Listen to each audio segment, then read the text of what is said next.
August 23, 2023, a day when India's Chandrayaan-3 spacecraft made history by becoming the first to touch down on the lunar South Pole, a place we can't normally see from Earth. What makes this lunar hideaway so fascinating to scientists? Well, it turns out it's hiding something precious – lunar ice. This place is believed to be more abundant with this ice than what we found up north. And it's not hard to see why scientists are so buzzed up about it. It's a frozen water source, and it could become our key to building a permanent lunar home, or even fueling missions all the way to Mars. Scientists knew about this ice for over 2 decades, since the NASA spacecraft accidentally stumbled upon it during one of the missions. Then in 2018, NASA triumphantly declared that they're 100% sure about it. They said that the south pole of the moon is abundant with water. Now picture this. Future lunar settlers could tap into this water supply. It could help us sustain life in the barren lunar landscape. Plus, by cleverly splitting the water into oxygen and hydrogen, we could receive both air and rocket fuel. All this will make moon missions more feasible and self-sustaining. It's also a great glimpse into the past. This ice, maybe as old as the moon itself, could unlock the moon's and Earth's deep mysteries. But it turns out that water isn't rare in space at all. There might be lots of planets out there where life could thrive. We know this because we started finding water vapor around stars, and this water is remarkably similar to the water in our own solar system. This discovery suggests that the water on Earth originally came from space.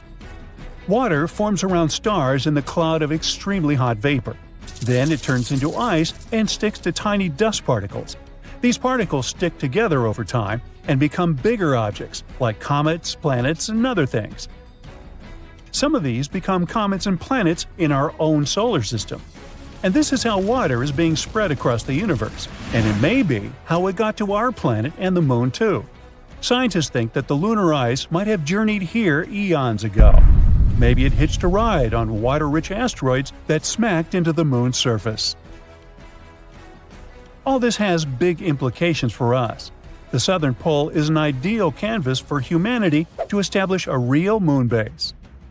Imagine brick domes connected by secret underground tunnels. They'll be bustling with people busily operating computers. Some others will be cruising the lunar landscape in their jeeps or on their way to mine precious resources. We have some pretty cool ideas on how to build this. First, you probably imagine hauling hefty and water-draining shelters all the way from Earth. But maybe there's a more effective way. Think about our history as a civilization. Every time we ventured to a new place, we surveyed the surroundings for available resources and used them to survive and thrive. This is how we spread across our own planet. So why shouldn't we spread across the moon the same way? Now, you might wonder what resources the moon might offer. We know about the ice, and it can be turned into water. But we can clearly see that our planet lacks lush greenery and edible food. Well, it might not be obvious, but the moon does have something to offer – mineral resources and sunlight. Unlike Earth, where the sun rises and sets, the lunar poles offer quite a beautiful sight. The sun gracefully orbits the horizon the entire day, which means it can provide an almost uninterrupted source of power. Imagine living in a world bathed in perpetual sunlight. I'm sure the solar panels will love it. Me? Not so much. Still, we could use not only the sun's light, but also its heat. Honestly, we should just use everything. If we're left with spare metal while producing oxygen, find a purpose for that metal too. We need to treat the environment responsibly, not only on Earth, but on the moon as well. Which is why scientists are learning how to turn the moon's most abundant resources, regolith, into sturdy bricks. They've been quite inventive in figuring out how to create moon bricks. Scientists want to use the sun's heat to melt lunar dust, layer by layer, essentially creating a 3D printer for moon dust. Engineers have also cooked up bricks using solar ovens and zapped lunar soil with microwaves. They become quite adept at it. So yeah, Perhaps we're going to establish a little brick factory on the moon and build regolith houses. It's like Minecraft in real life. As soon as you find some cool new material, you gotta build a tiny house with it. If successful, these bricks could be used to construct entire buildings, potentially covering inflatable modules or giving new life to abandoned landers. So, will astronauts need to become skilled bricklayers? Well, they won't do everything themselves. We'd have to create a small automated system involving robots working collaboratively. Humans will, of course, oversee the construction site. Despite all this automation, scientists believe that living on the moon is going to be, well, call it cozy. The designs may involve stacked living quarters or multi-purpose areas. However, there would be some challenges too. On the moon, things get extreme. Imagine scorching temperatures that can go up to 212 degrees Fahrenheit during the day, and at night, they plunge down to a chilly minus 290 degrees. And it's not just the weather. The moon gets relentlessly exposed to solar radiation, cosmic rays, and micrometeorite impacts. All these things gradually wear down anything on its surface. Another big challenge is the lunar dust. On the moon, there's no air to breathe, and the dust there can cause problems. And this one isn't only regular dust.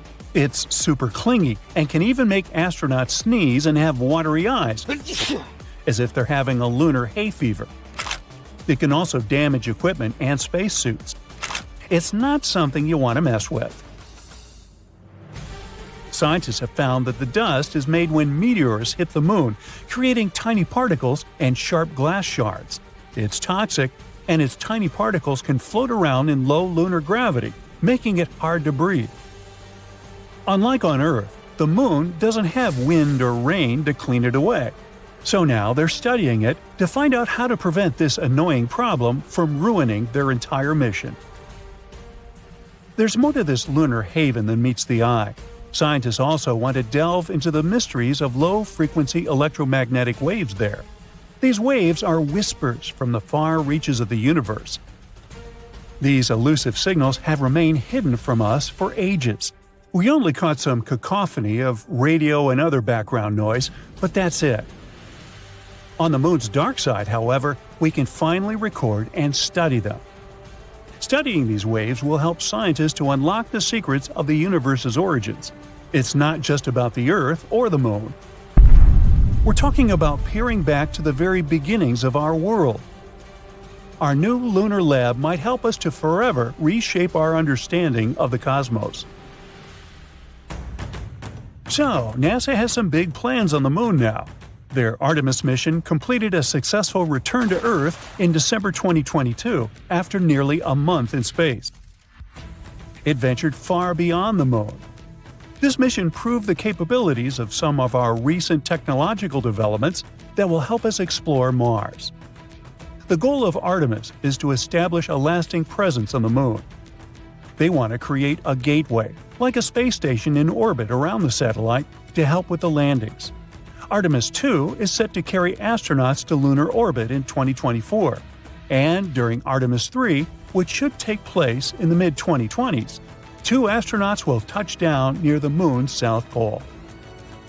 It's quite possible that the lunar base will be built within the next couple of decades. So, stay tuned. Hey, does anyone remember the gold rush?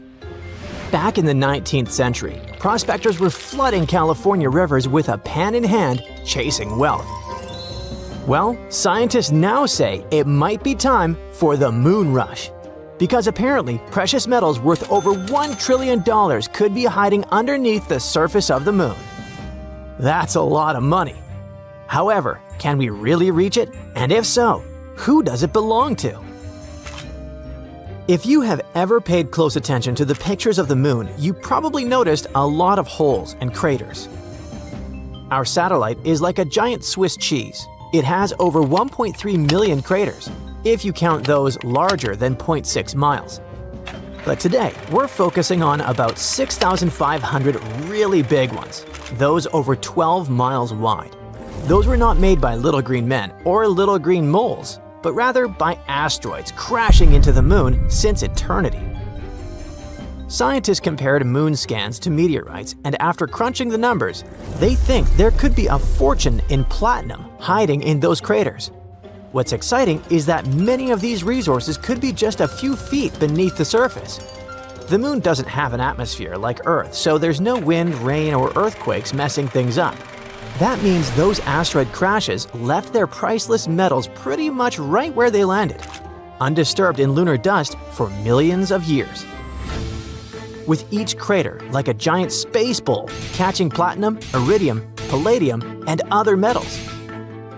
On Earth, we have to drill super deep just to get a tiny bit of these. By the way, did you know that most of the mineable gold on Earth likely came from ancient meteorites? When Earth first formed, almost all the original gold sank into the core. The stuff we can actually dig up today is probably what's left when space rocks slammed into the crust billions of years ago. So maybe you wonder why not reach for the asteroids and mine there? Well, that's because they're out of reach. Yes, in theory, it would be possible to mine from asteroids, but obviously the moon is way closer and easier to get to than any other giant rocks floating in space. We've already walked on it and brought back pieces of it to Earth, so it's fair to say we are familiar with it. This makes mining it a much smarter step than chasing unpredictable asteroids. However, asteroids are next on the list. Also, when it comes to mining the moon, it's not just about the prize. Some of those craters have frozen water. We know that because several missions, like NASA's Lunar Reconnaissance Orbiter and India's Chandrayaan-1, have found frozen water ice in dark craters near the moon's poles. This ice is super valuable because it can be broken down into oxygen and hydrogen. They are the parts needed to make rocket fuel. It could also be purified for astronauts to drink, or even used to help grow plants. Imagine filling up spaceships with fuel right on the moon before flying off to other planets. Not only does that sound pretty cool, but it's also economical and convenient. That would save us a ton of money and effort. And if we're already stopping to refuel, why not stick around and set up shop? It's about building a whole new space base and turning the moon into a launching pad for exploring deeper space. A moon base would let scientists study wild space weather, practice building habitats, and test robots in real lunar dust. I can't be the only one excited for the future where robots stream their live missions from the moon. The skills and knowledge we develop there could be essential for living on Mars or exploring the moons of Jupiter and beyond. This is not as far-fetched as you might believe. Companies like Astroforge and Karman Plus are working on tech to mine asteroids, and maybe the moon someday. NASA's Artemis program is trying hard to set up a sustainable human presence on the moon in the next decade. And Europe's space agency is also eyeing lunar resources. So yeah, the idea of people and robots working together on the moon is probably just a matter of time. Still, it's not as simple as it sounds. There are big questions that humanity faces. Just like with the original gold rush, it's a bit of the Wild West when it comes to rules. The Outer Space Treaty, signed in 1967, says no country can claim the moon as its territory. However, it's pretty vague when it comes to private companies mining resources. So, if you build your rocket and mine some platinum first, is it yours? Well, as for right now, it's a guessing game. Countries are debating and trying to figure it out before the space gold rush turns into a lunar free-for-all battle royale. Then, there's the challenge of protecting the moon's one-of-a-kind environment. Some craters are so quiet that scientists dream of turning them into giant space observatories that study the universe without any radio noise from Earth. Mining nearby could shake things up or kick dust into the air. Lunar soil could damage the sensitive gadgets and ruin the billion-dollar science experiments. That would definitely annoy researchers. Plus, some parts of the moon have been untouched, and mining could wipe out cool spots we haven't even fully explored yet. So basically, we want to make sure we don't turn the moon into a lunar construction site before we've learned all its secrets. That's why some experts suggest setting up protected zones on the moon, like national parks here on Earth, where mining and heavy machines just aren't allowed. That way, we get the benefits of lunar resources but keep the moon's most important areas safe for research and discovery. But here's an even bigger question. How is this thing going to affect us casual Earthlings who can't take a walk up to the moon with our metal detectors and explore? The moon's rare metals aren't just worth a lot.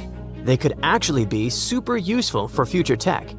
Platinum group metals, which might be found in lunar soil, are used in things like medical gear, satellites, and even some types of batteries and fuel cells. If the moon really is sitting on $1 trillion treasure, it could boost tech industries and possibly lower costs. There's also helium-3, a rare isotope found on the lunar surface. Scientists think it could someday be used for nuclear fusion, providing a clean, powerful source of energy that doesn't create greenhouse gases or long-term radioactive waste. If fusion becomes possible, even small amounts of helium-3 could power entire cities. One cool perk of using resources from space is that we could cut down on all the digging and pollution here on Earth. That means less damage to our environment and more sustainable ways to keep up with our growing population's needs. On the other hand, all these new opportunities could create new challenges. Of course, there's going to be a cosmic tug-of-war with who gets the goodies.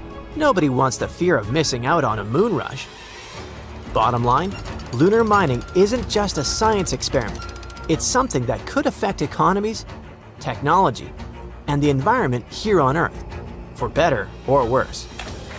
When I was a kid, hundreds of years ago, we had the moon bases on the covers of our science books. One of the reasons why moon landing projects became so rare is that it just wasn't financially viable. Why should a country spend resources to get to the moon if there's nothing valuable up there? However, now that we think there's something out there, everything could change. That's why I already imagine myself working 9 to 5 on the moon, fixing robots and growing moon plants.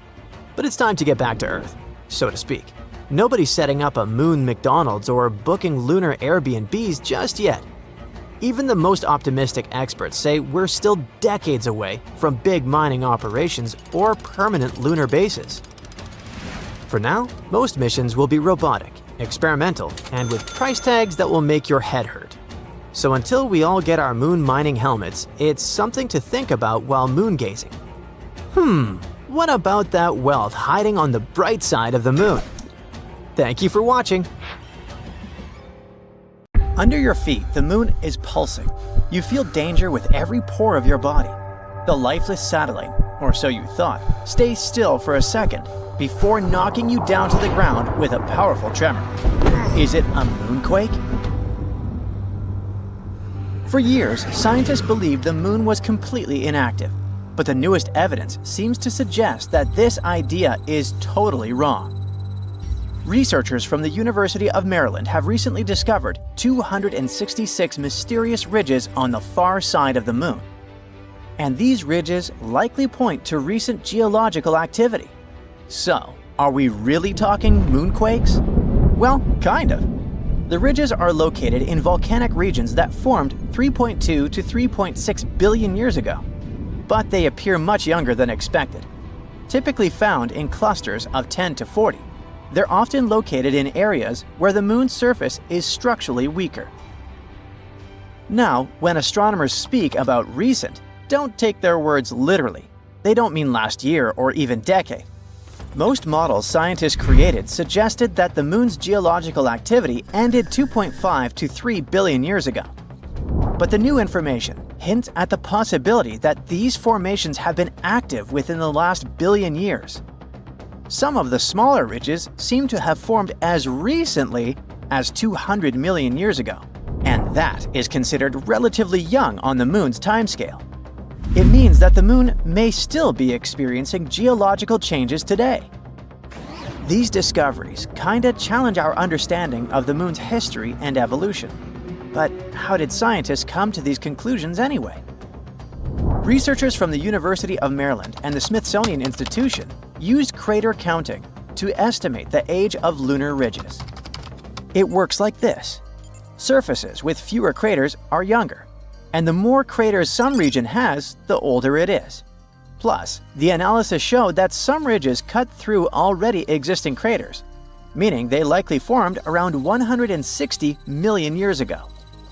In geological terms, this is very recent, suggesting that these ridge-forming processes may still be happening. Another cool thing is that the ridges on both the near and far sides of the Moon are similar, which means they may have formed through the same geological processes, having been shaped by the same forces. These forces might include the Moon's gradual shrinking, thermal contraction, and shifts in its orbit. We'll talk about it a bit later. Another argument supporting the idea of a still active Moon is decades-old data from the Apollo missions. They had already detected shallow moonquakes with the Apollo lunar seismic experiment, recording 28 quakes ranging from magnitude 1.5 to 5. Researchers believe that these ridges may be linked to similar seismic activity. Now, about that bizarre shrinking of our natural satellite. Scientists believe the Moon formed about 4.5 billion years ago when a Mars-sized object collided with early Earth.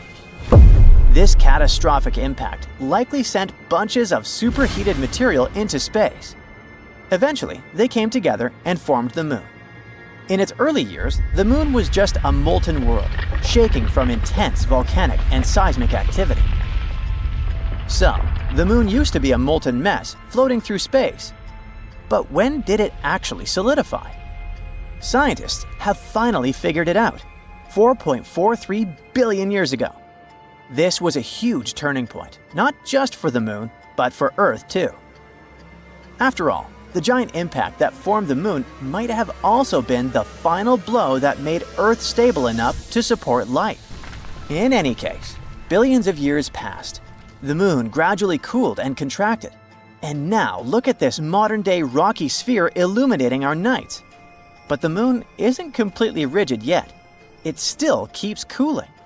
And this slow cooling of its core might be one possible reason for the Moon's continued activity.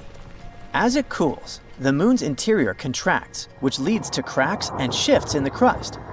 One of the clearest signs of this contraction is found in the lunar maria. See these large dark patches on the Moon? Those are called maria, areas formed when lava filled ancient asteroid impact craters and then solidified.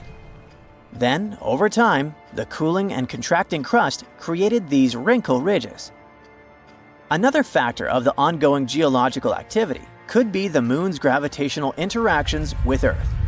Such non-stop powerful interactions likely create surface stress and trigger tectonic movements. It's all good and exciting, but can this activity on the Moon actually affect humans? In a sense, it can. The Moon has long been seen as a stable place for future bases and resource extraction. But the discovery of this ongoing geological activity is pretty worrying. If the surface is still shifting, future settlements, infrastructure, and mining operations could face serious risks. That's why, at the moment, we need seismometers and ground-penetrating radars to better understand these movements. It will allow us to assess potential dangers before any long-term missions begin. By the way, there's another potential problem future lunar missions might have to deal with, and it's moon dust, aka regolith. Apollo astronauts quickly learned that this jagged, sticky dust gets everywhere and can damage suits, equipment, and even health. A new study from Texas A&M engineers found another problem. When rockets land or take off, they kick up regolith, which can become a collision hazard, especially with many spacecraft bringing crews and cargo to the Moon. Lunar regolith comes in all sizes, from tiny dust particles to large rocks. The main ingredient in moon dust is fine silicate materials, about 70 microns in size, like a human hair. They formed over billions of years as meteors and asteroids smashed into the Moon's surface, grinding much of it into powder. Unlike Earth, the Moon has almost no atmosphere. It's incredibly thin, so there's no wind or water to smooth out the dust. On top of that, constant exposure to solar wind has given the regolith an electrostatic charge. making it stick to anything it touches. Apollo astronauts quickly found this out the hard way. Moon dust clung to their suits, got trapped inside their landers, and stuck to everything. Worse, it became a health hazard, causing eye irritation and breathing problems inside their spacecraft. But at the moment, it seems like a problem for future us. A much more important issue is finding water to support future missions, and China is going to deal with it. It's getting ready for a big mission to look for hidden ice on the moon. As part of the Chang'e 7 mission in 2026, a flying robot will explore deep craters at the moon's south pole, where ice might be trapped. If they manage to confirm it, this could be a game changer for future lunar missions. Astronauts will have a water source and even fuel for space travel. The mission is a key step in China's plan to land astronauts on the moon within 5 years. While signs of water have been found before, like in soil samples from Chang'e 5's probe and observations by NASA and Indian spacecraft, scientists believe that deep ice deposits are the real key to supporting future missions. The south pole of the moon has some incredibly deep craters, and experts think ice could be hiding inside them.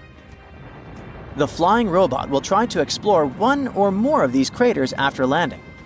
If it does find the ice, it could make long-term moon missions much cheaper and more practical, helping astronauts live and work on the moon. Some scientists also think that this discovery could offer us some clues about extraterrestrial life. In any case, whether we find water on the moon and learn to deal with that pesky dust or not, the recent discovery of those young lunar ridges is a game changer. If the moon is still geologically active, it means we don't know as much about our closest neighbor as we thought. What else could the moon be hiding? Are we really prepared for the idea that this lifeless satellite might actually be more dynamic than we imagined? Future missions, which might not be as safe as we once believed, will probably show. So, you wake up after a nap. You flick the light switch. Nothing. It's still pitch black. Your phone battery's gone. The charger's useless. No Wi-Fi, no TV, just static on the radio. You are completely cut off. You move to the window and see that the entire city is in darkness. Then, out of nowhere, the night sky explodes into swirling shades of green, purple, and blue. It's an aurora borealis in a place where it should never happen. So, what's going on? What sounds like a real modern-day nightmare might come true if a super powerful solar storm hits Earth, and it could cost trillions of dollars in the United States alone. So now scientists are building some kind of warning system. It's a space traffic light, helping to protect us from the hidden dangers of our own life-giving sun. Now, first things first, solar storms are giant bursts of energy that come from the sun. Imagine the sun as this big sphere, wrapped up in a chaotic mess of magnetic fields, just like your fine strands of hair after a rough night's sleep. Now, as the sun spins, those magnetic fields start to twist up. But here's the thing, they don't all move at the same speed, and that's what throws everything off balance. Because those tangled magnetic fields get stretched and twisted so much that they eventually snap and reconnect. And when that happens, boom, tons of energy gets released and races through space. A solar storm is exactly that, a sudden outburst of energy, particles, magnetic fields, and hot material thrown out by the sun. And it usually shows up in three powerful forms. First up, the solar flare. This is a bright flash of radiation or light that puts on a spectacular show. These are the most powerful explosions in our solar system. Solar flares send out all kinds of energy across the electromagnetic spectrum, including X-rays, gamma rays, and radio waves. Next, the radiation storm. This happens when the sun launches charged particles, like electrons and protons, into space at super high speeds. Just to give you an idea, the quickest particles can cover the 93 million miles from the sun to the Earth in just 30 minutes. And finally, the coronal mass ejection. This is when massive clouds of plasma explode from the sun's outer layer, known as the corona. From afar, it looks like giant bubbles popping off the sun's surface. These blasts are so strong, they can shoot billions of tons of material deep into the solar system in one powerful burst. Okay, so solar storms are blasting all this stuff out into the solar system. And that should be fine, except it's not, because it can affect us. When a solar storm is headed toward Earth, things can get tricky. If it slams into our magnetic field, it triggers what's known as a geomagnetic storm, and that can seriously mess with our daily lives. Take satellites, for example. A strong geomagnetic storm can damage them or make them shut down for a while. GPS systems, like the one in your phone or car, can stop giving accurate directions. Signals from TV might glitch or cut out. Even phone calls could drop or sound weird. On a larger scale, the internet itself could run into serious trouble. If service providers go down, all the systems that rely on the web to stay connected might stop talking to each other. That could leave countless people and businesses completely offline. Experts say this kind of internet apocalypse scenario could cost anywhere from $600 billion to a staggering $2.6 trillion in damages. And that's just in the United States alone. Radio communication might also take a hit. And that's a big deal, because during a major blackout, it's usually one of the few ways we can still get news. But the trouble doesn't stop there. It can also mess with flights all around the world. And for everyday people, that could mean grounded planes, delayed trips, and total confusion at airports. It can also send extra electrical current flowing through power lines. That sudden surge can overload transformers and knock out the power. This isn't just a what-if situation. It really happened in Canada back in 1989, for example. A solar storm left the entire province of Quebec plunged into darkness for 9 hours straight. Although powerful solar storms don't hit Earth often, they can and do happen. In fact, one struck in May of 2024. You might remember the news. Social media was flooded with photos and videos of strange auroras lighting up the sky in shades of green, red, and blue. But the wild part is that these auroras showed up in places where they're not supposed to. People in countries like Brazil, South Africa, Turkey, South Korea, Spain, and many others got to see this stunning sky show for the very first time in their lives. And all of that happened because of a solar storm, the Gannon storm. Yep, when a solar storm is strong enough, it pushes the auroras far beyond their usual zones, making them visible in places much closer to the equator. Now, although they're still considered rare, powerful geomagnetic storms are happening more and more often. That's because the sun is experiencing what's called the solar maximum. Basically, it's a peak in solar activity that happens about every 11 years. So, when's the next big solar storm going to hit us? Well, maybe soon. NASA says an event like that could happen sometime in 2025. It might strike next week or maybe a few months from now. But here's the tricky part. No one knows exactly when it will happen. It's tough to predict it because the sun is complex and always changing. So there is a lot of uncertainty around the speed and direction of solar storms. That's why we've got satellites floating about 1 million miles from Earth just to keep an eye on them. But here's the problem. When a big solar explosion happens, it can reach Earth in just 1 day. And since our satellites are still pretty close to us, we only find out the important stuff, like the direction of the magnetic blast, perhaps only an hour before it hits. And that's barely any time to act. It makes it super hard to prepare and protect things we rely on every day, like power lines, internet service, phone networks, and satellites flying above us. So today, we're just hoping for the best. And that brings us back to why we need a traffic light system to protect us from solar storms. The main goal of the Pager project is not to predict when the storm might hit, but also to understand how bad it could be and what kind of damage it could cause here on Earth. This traffic light will be an algorithm.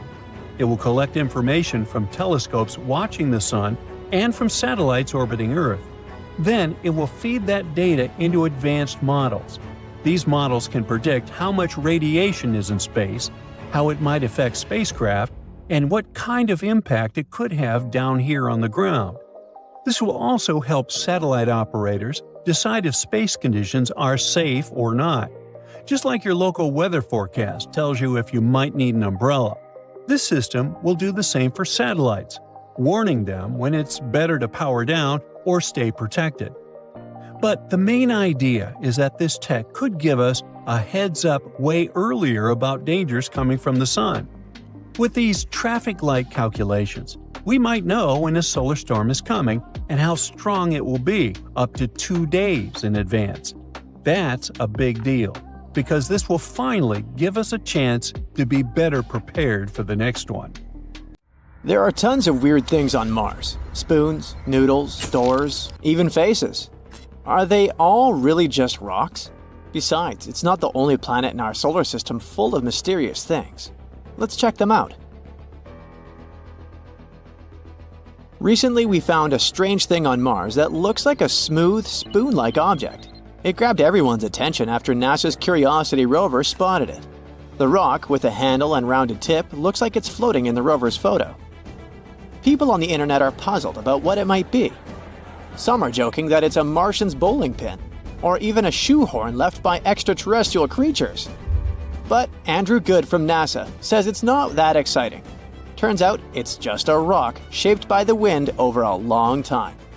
These kinds of rocks with odd shapes are common on Mars. They're called ventifacts.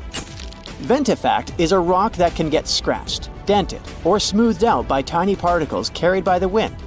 You'll usually find these kinds of rocks in dry places where there's not much grass or trees to block the wind, and where there's a lot of sand blowing around. Sometimes, the wind can carve ventifacts into really cool shapes, like the mushroom rocks you can see in the White Desert National Park in Egypt. These rocks look like giant mushrooms because the wind wears away the bottom part faster than the top, making them stand tall and slim. Ventifacts aren't the only cool Martian rocks. Check out this series of surreal spikes protruding from the red surface. NASA's Curiosity rover stumbled upon them while exploring the Gale crater on Mars. They quickly caught everyone's attention. Twisting structures resembling spikes looked like some extraterrestrial doors. Even the SETI Institute, an organization focused on searching for extraterrestrial life, tweeted about the image, referring to it as a cool rock. But in reality, these are just hoodoos. These tall and thin spires occur when hard rock sits atop softer rock layers. Martian spikes are likely cemented fillings of ancient fractures in sedimentary rock, with softer material eroded away over time. Again, there are many hoodoos on Earth too. They're also called fairy chimneys or tent rocks. You can find them in places like Utah's Bryce Canyon and the Colorado Plateau.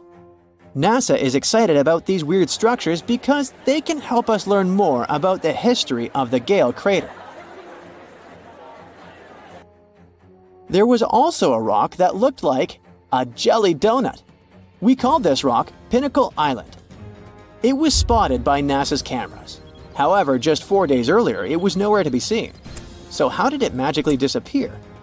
In a very anticlimactic way, it was kicked up by one of Opportunity's wheels as it traversed the Martian terrain. But there's still some mystery surrounding that jelly donut. Analysis revealed that Pinnacle Island contains unusually high levels of sulfur and manganese.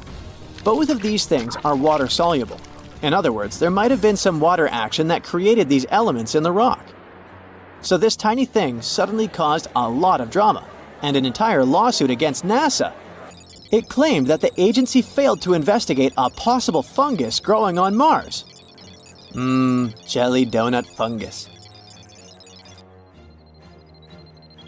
But not all our findings are natural. Another puzzling discovery was this thing the Perseverance rover spotted. It's something that looks like tangled spaghetti or string. Just like the donut, this mysterious object showed up in a rover camera image and then vanished from the sandy ground in several days. It turns out that it could be debris from the rover's landing system. Perseverance landed in the Jezero crater in February 2021. It had a rough landing and accidentally scattered debris around. Some of these debris pieces have been showing up in the rover's images for a while now. The string-like object is likely a piece of shredded Dacron netting, which is a type of fiber used in thermal blankets. These blankets help regulate equipment temperatures during the super hot process of landing on Mars. It probably underwent significant unraveling and shredding due to strong forces during the landing. Thermal blankets lost a bunch of stuff back then. For example, this shiny foil piece spotted in June. The rover found it on a rock. What's remarkable is how far some of the debris has traveled. The rover landed about 1.2 miles away from where it's currently exploring. It's probably because the crash threw the debris into the air, and the Martian winds carried it over such a distance. Mars is known for its strong winds, which can move lightweight objects. However, while it's fun to stumble upon them on images, there are concerns about the debris and trash on Mars. We haven't even fixed this problem on Earth, and we're already creating it on Mars. The debris we left on the red planet is already accumulating in an area called Hogwallow Flats. Plus, the debris can accidentally contaminate the sample tubes used for collecting Martian rocks. So far, NASA isn't overly worried about this, but they're keeping a close eye on it to prevent any issues with the rovers. Now, how about not things, but animals? Curiosity caused quite a stir when it captured something that looked like a rat on Mars. Some started speculating that it could be evidence of indigenous Martian life, or even that this rodent was brought along by Curiosity. But the Mars rat, once again, turned out to be just a weird rock. It looked interesting because of the natural processes like wind erosion and mechanical abrasion. We also found some worm-looking things. Curiosity snapped a picture of a formation that looks like worms wriggling across the Martian landscape. Despite its tiny size, this formation stands out with its unique shape and rough texture. It's probably made of durable material resistant to Mars's harsh erosion. And finally, our top mysterious finding is the face on Mars. Cydonia is a region on Mars that has captured both scientific and popular interest. It's located in Mars's northern hemisphere. It lies between heavily cratered regions to the south and relatively smooth plains to the north. There's a theory that the northern plains may have once been ocean beds. Maybe Cydonia was once a coastal zone. This place is full of interesting and beautiful features that tell us a lot about the history of the Red Planet. But its most interesting feature was the Martian face. This thing gained widespread attention when it was snapped by the Viking 1 orbiter in 1976. Some believed that it was evidence of a long-lost Martian civilization. At first, NASA dismissed it as a trick of light and shadow. But after some analysis, it turned out to be, yep, another rock. We also saw a face of a bear. It was captured by the high-resolution imaging experiment camera. In an image, we can see a circular fracture pattern that looks like a bear's head, with two craters forming the eyes and a V-shaped collapse structure like the nose. The head likely formed because something heavy settled on top of an old hole in the ground. This hole was filled with either lava or mud. The nose-like feature is speculated to be a volcanic or mud vent. But why do we keep seeing these strange things on Mars? Sometimes our brains can trick us into seeing things like faces or objects in rocks and other things. But these are just illusions called pareidolia. Pareidolia is a psychological phenomenon that makes us see familiar patterns or shapes, especially faces, where none actually exist. It's because the brain encounters something it doesn't recognize or understand right away. It tries to find things that look the most like this one. So it sees random patterns, textures, or sounds as something meaningful and recognizable. That's why a chair and clothes on it seems like a super creepy human-like figure at night. It also causes you to see faces or shapes in clouds, or hear recognizable sounds and even words in random noise. It's a fascinating proof of the power of our perception, but we also should be careful with it and not let our imagination run wild. Alright, dear viewer, let's lay it out on the table. The case is cold, just like the rock we're looking for.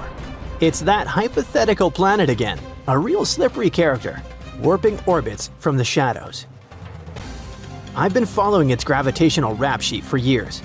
It has left a trail of math miscalculations and confused astronomers. But it can't hide forever. This solar system ain't that big. If it's there, we will find Planet Y. Yep, another day, another quest to solve the solar system's riddles. New research points to another hidden world. I have to say, we shouldn't dismiss these theories until they're disproven. Scientists these days are overloaded with a vast amount of data. Thankfully, they have supercomputers going through mountains of equations bound to give a headache to someone like me. But it's how these theories come to exist. At one point, even Neptune seemed like a far-fetched theory. When Uranus was discovered in 1781 by William Herschel, for decades, it looked like the solar system's final stop. But Uranus didn't quite follow the rules. Something was off. Either the laws were wrong or there was an invisible hand out there. Two math nerds, Adams in England and Leverrier in France, picked up the abacus, and there it was. Neptune appeared exactly where predicted. That's a cool point for math. That triumph inspired the next hunt. In the early 1900s, Percival Lowell became hooked on the Planet X theory. He was sure Uranus and Neptune were still wobbling funny, so he pictured a giant mystery world yanking their strings. His team hunted for years. And in 1930, Clyde Tombaugh found Pluto. Pluto is Planet X? Nope, not so fast. Pluto was too small, it didn't fit. The hype faded, and decades later, Voyager 2 showed that weird orbits made sense all along. Planet X, at least Lowell's version, had never existed. Then came Planet 9. In 2016, researchers noticed that distant Kuiper Belt objects weren't scattered randomly. Their orbits clustered strangely, as if something was tugging them into line. They proposed a super-Earth, 5 to 10 times Earth's mass, orbiting hundreds of AU away. Simulations made it look convincing, but no one has seen it yet. A later discovery, a dwarf planet called 2017 OF201, made things even weirder. Some say it weakens the case for Planet 9. Others say it's more evidence. For now, Planet 9 is still a maybe. However, latest research points to another possible candidate, for now called Planet Y. Unlike the others, it's thought to be smaller, closer in size to Earth or Mercury, and hiding just past the Kuiper Belt. Here's the big clue. Way past Neptune, some icy objects are all tilted, like a bunch of marbles moving to the same side while on a flat surface. That shouldn't happen. Gravity should have straightened them out ages ago. The simplest explanation? A hidden planet, quietly warping the outer solar system like a mischievous babysitter. Astronomers check those Kuiper Belt orbits against the solar system's invariable plane, basically the balance point of all the planets combined. If things were normal, the orbits should line up, but they don't. They're all slanted the same way, like a bunch of pencils dropped on the floor, and somehow every single one points toward the same corner. According to researchers, the odds of that happening by chance are only 2 to 4%. That's similar to flipping a coin 5 times in a row and it landing on the same side each time. Astrophysicists ran their fancy calculations and came up with the simplest explanation. You guessed it, another object with strong gravity. The math shows that a world somewhere between the size of Mercury and Earth, orbiting 100 to 200 AU from the Sun, could maintain that tilt. Not too big, not too small, not too far, just the right size and distance to warp the Kuiper Belt without throwing everything else into chaos. And here's where it gets fun. In theory, Planet Y could coexist with Planet 9. Planet 9 is supposed to pull icy orbits into clusters, kind of like a sheepdog rounding up sheep. Planet Y doesn't cluster anything. It tilts the whole playing field instead, which means if both turn out to be real, we might have two hidden planets shaping the edges of our solar system in different ways. So why haven't we seen this mysterious neighbor yet? Simple, it's faint. At 100 to 200 AU, sunlight is thousands of times weaker than here on Earth. A planet that far away could only reflect a tiny trickle of light. To our telescopes, it would look like a barely visible speck drifting across a crowded star field, kind of like trying to spot a sleeping gray cat in a dark cellar with only faint moonlight coming through the window. It doesn't help that Planet Y would move at a snail's pace across the sky. Snap a photo one year and another a few months later, and it might not even look like it moved. Older sky surveys weren't designed to catch something that faint and slow. They're great for spotting fast-moving asteroids near Earth, but hopeless for a dim tortoise crawling at the edge of the solar system. But the hunt isn't over. Astronomers are putting their hopes on the Vera Rubin Observatory. This massive new telescope will take pictures of the night sky in unprecedented detail. If Planet Y is out there, Rubin could be the one to find it. And if it isn't, well, Rubin will give us the best proof yet that it doesn't exist. Who knows, maybe it spots something entirely different. But what if Planet Y is real? Where did it come from? Perhaps it's a leftover chunk from the solar system's wild early years. Billions of years ago, when Jupiter, Saturn, Uranus, and Neptune were still migrating, massive chunks of rock and ice were flung around like cosmic bumper cars. Some merged to become the planets we know today. Others were kicked out entirely, ejected into interstellar space. Planet Y might be one of the lucky survivors, massive enough to hang on in a stable orbit at the fringes. Another possibility is way cooler.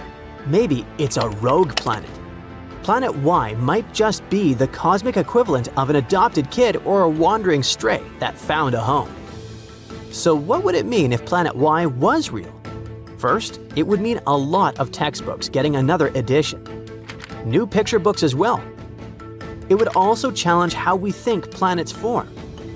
A Mercury to Earth mass that far doesn't fit the standard model of planets forming near the Sun and staying put. Either the early solar system was wild enough to fling it outward and still keep it bound, or it didn't start here at all and was captured later, stolen from another star. There's another angle. Comets. A planet out there could tug on icy bodies at the edge of the solar system, nudging some inward. Over time, that might even have helped deliver water and building blocks for life to Earth, but that's just speculation at this point. However, the biggest question of all would be, what else is out there? If a planet the size of Earth can still slip under our radar, then smaller worlds, icy dwarfs, and other mysteries could be waiting farther out. The Oort cloud might be home to things we haven't even dreamed of yet. Finding Planet Y wouldn't just add a planet, it would open a new chapter in exploring the solar system. So, here we are at the edge of the map, where the streetlights of our solar system flicker out. It's just another theory on top of a dusty desk.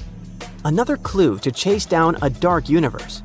Some leads have gone cold and turned out to be ghosts.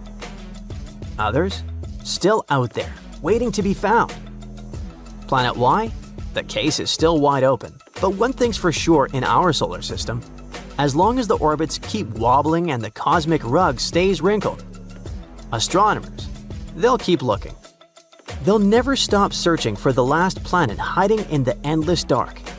Maybe it's just a matter of time. We will see. There's a huge hole on Mars, more than 300 feet wide, and it seems that NASA agrees that it could be an opening into an underground world. Could a mysterious space civilization be hiding in there? Well, experts from NASA think that the hole might lead to a lower layer under the surface of the red planet. You can think of it like a trap door that opens into a basement.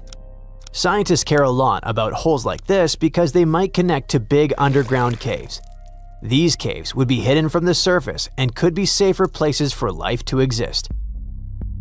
You see, Mars' surface is a rough place. It's freezing cold, extremely dry, and constantly hit by radiation. Meanwhile, underground spaces are different. They're like natural shelters, protecting anything inside. That's what makes them some of the best places to look for signs of life on Mars. Interestingly, NASA is usually very careful when talking about life on other planets.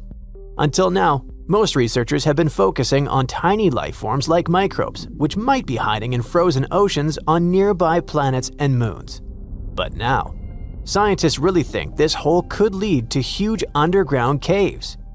If that's true, besides looking for signs of life, this spot could become a target for future astronauts, since the caves could turn into great shelters and even a Martian base. The photo with the hole isn't new. It was taken in 2017 by the Mars Reconnaissance Orbiter. In the image, we can see many holes scattered across the ground. The area basically looks like Swiss cheese. Most of the holes have dark, dusty ground under a thin layer of light-colored frozen carbon dioxide, aka dry ice. But one hole stands out from the rest. It's perfectly round, sits in the upper part of the image, and is about 328 feet wide. That's a massive opening. The hole also has a perfectly round crater around it. It's like something punched through the surface and left a ring behind. Scientists think it may have been caused by a meteor impact. Scientists believe Mars was much more like Earth billions of years ago, with better conditions for life. But today, the best chance of finding signs of life is underground. Mars no longer has a strong magnetic field or a thick atmosphere, so its surface is constantly blasted by harmful radiation from space. Underground caves or lava tubes act like natural bunkers, shielding anything inside from that radiation. This makes them the most promising places to search for life. Because of that protection, astronauts might one day find signs of past life there, or even fossils. To hunt for these hidden spaces, NASA brought in experts on underground structures and seismic activity from the U.S. Geological Survey. In 2019, they released a detailed map showing more than 1,000 possible cave entrances scattered all over Mars. There's a catch though. All of this data comes from spacecraft flying about 250 miles above the Martian surface. From that height, scientists can spot holes, but they can't see how deep they go or what's underneath. Some may be true caves, while others could just be shallow dents in the rock. Other missions, including the European Space Agency's Mars Express, have also found signs of ancient lava tubes beneath Mars's long-extinct volcanoes. But what makes this newly released image stand out is that it clearly shows at least one hole that appears to lead into an unknown underground layer. And if current plans come true, the earliest human astronauts could see this massive opening with their own eyes in the 2030s. And maybe they'll also be able to examine another Martian mystery. For more than 50 years, scientists have been puzzled by about 2 million dark streaks spread across the surface of Mars. These black marks look like long stains or shadows running downhill. It's almost like someone spilled ink on the planet. They were first spotted in the 1970s, and for decades, no one could explain what caused them. These marks are called slope streaks. They appear on steep slopes, crater walls, and ridges all over Mars. From far away, they look flat and dark. At first, scientists thought the streaks were caused by melting ice. This could create muddy landslides similar to wet dirt sliding down a hill on Earth. Even today, researchers still believe the streaks come from landslides, but not the kind involving water. New research using data from NASA's Mars Reconnaissance Orbiter shows that most of these streaks are caused by dry landslides. Instead of mud or water, it's loose dust suddenly slipping downhill, more like dry sand pouring off a pile when it gets disturbed. This explains how the streaks can form in Mars's cold, dry environment. One famous example is on Apollinaris Mons. It's an extinct volcano south of Mars's equator. On one side of a ridge, hundreds of streaks run side by side, which makes the surface look like a barcode. These streaks appeared sometime between 2013 and 2017. Scientists figured out a bit later that a nearby meteoroid impact could have triggered them. The impact didn't hit the ridge directly, but the shock shook the ground, and it was enough to send dust downhill. Now, because some streaks appeared after impacts, many scientists thought that meteoroids or Mars quakes were responsible for creating most slope streaks. But a new study shows that this idea is kinda wrong. The study in question looked at about 2.1 million slope streaks. They were photographed by NASA's Mars Reconnaissance Orbiter over a long period, from 2006 to 2024. Scientists have estimated that Mars has around 1.6 million slope streaks in total. But some streaks have been counted more than once because they appear in different image sets. So, after analyzing all this data, researchers have concluded that almost all new streaks form because of wind and dust, not impacts or quakes. Look, seasons change on Mars and winds slowly move dust and sand. When that loose material suddenly slips downhill, it leaves behind a dark streak. It's like brushing dust off a surface and revealing a darker layer underneath. Meteoroid impacts and Mars quakes do create some streaks too, but only in very specific spots. Overall, they play a very small role. Less than 0.1% of new slope streaks are caused by impacts and Mars quakes.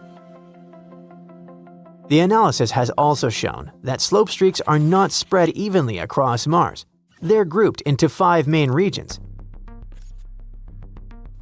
In each of these areas, new streaks usually form during times of the year when winds are strongest.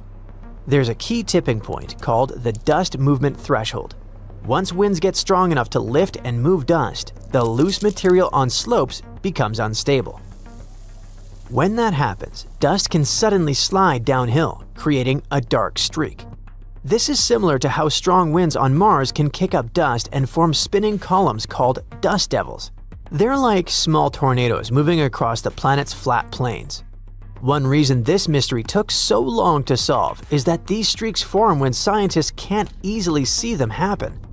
The conditions that create new streaks usually occur around sunrise and sunset. And because this phenomenon happens in low light, no spacecraft has directly watched a streak form in real time. The study also calculated how often new streaks appear. On average, about 0.5 new streaks form each year for every existing streak. And since Mars has around 1.6 million slope streaks, that's roughly 80,000 new streaks forming every year. Most streaks seem to stick around for several decades before they slowly fade away. However, scientists don't yet have enough long-term data to be completely sure. Another cool discovery: even though slope streaks cover less than 0.1% of Mars's surface, they may be one of the biggest sources of dust in the Martian atmosphere. In other words, these small-looking features may play a much larger role than we expected. That's why understanding how slope streaks move dust around Mars is important. Mars's dust affects weather, visibility, and even how much sunlight reaches the ground. That matters a lot for future human colonies, which would need stable conditions to survive and operate safely.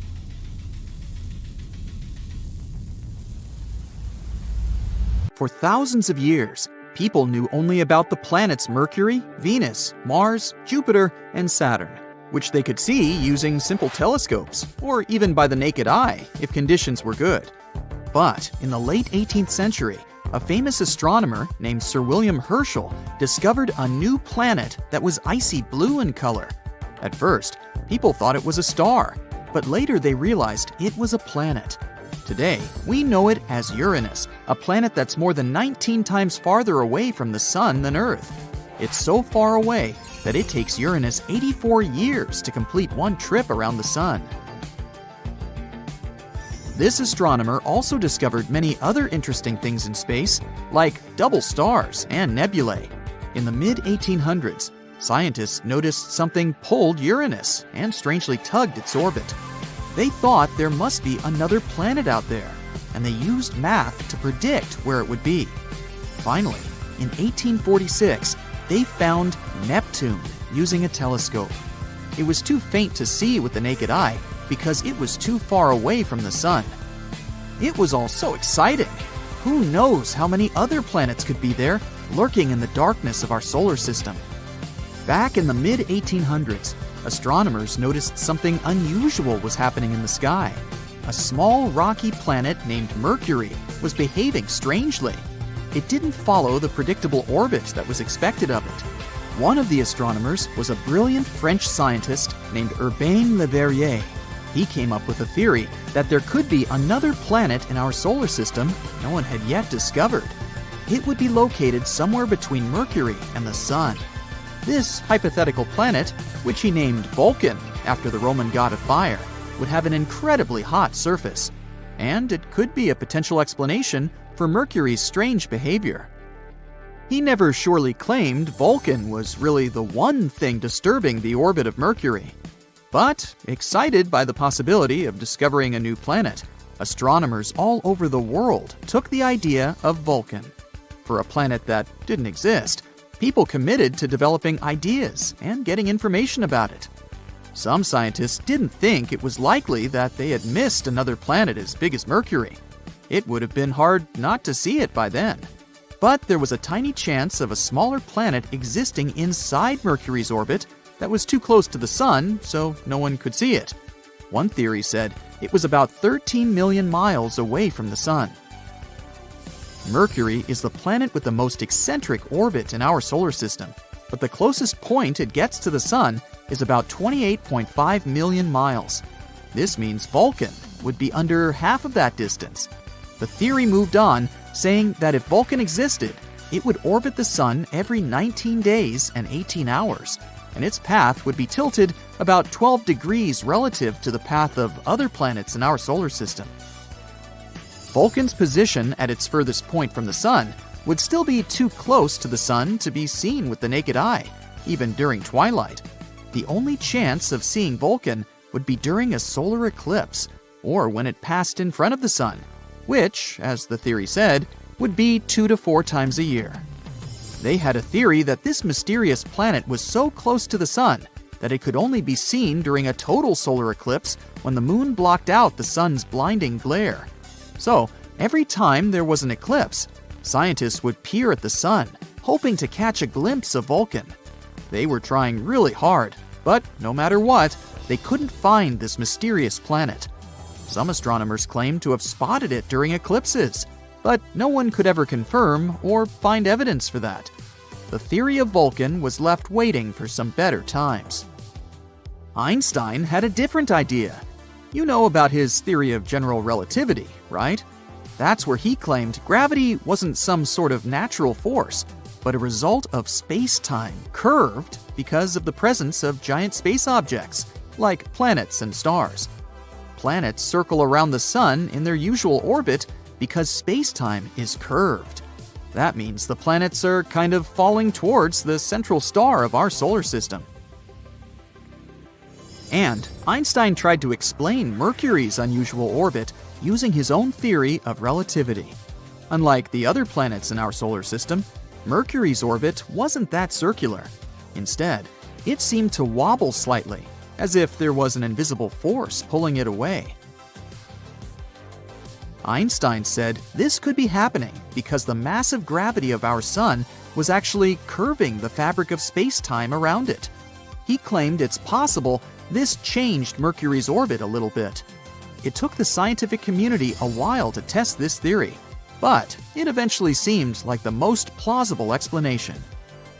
Even though Einstein's theory gave us a more elegant explanation for Mercury's strange orbit, some scientists were still holding out hope for Vulcan. It was especially hard to let go of the idea of Vulcan because Mercury is also the planet that's really hard to see from where we're standing.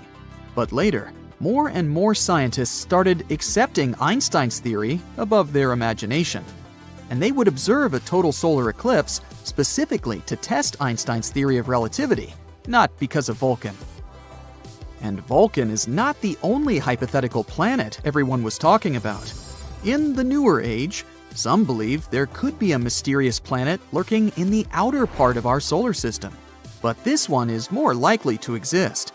No one has seen it directly yet, but computer simulations show this so-called Planet 9, or Planet X, is probably somewhere there beyond Neptune. Neptune and Planet X could be similar in size. Planet X could be 10 times more massive than Earth and circles around our Sun in an elongated shape, which is on average 20 times farther from the Sun than Neptune. A year there may last between 10,000 to 20,000 Earth years. By comparison, a year on Neptune lasts 165 Earth years. Something this big moving out there beyond Neptune could explain the unusual orbits of smaller objects in the Kuiper Belt. The Kuiper Belt is the area of our solar system beyond Neptune and where it orbits.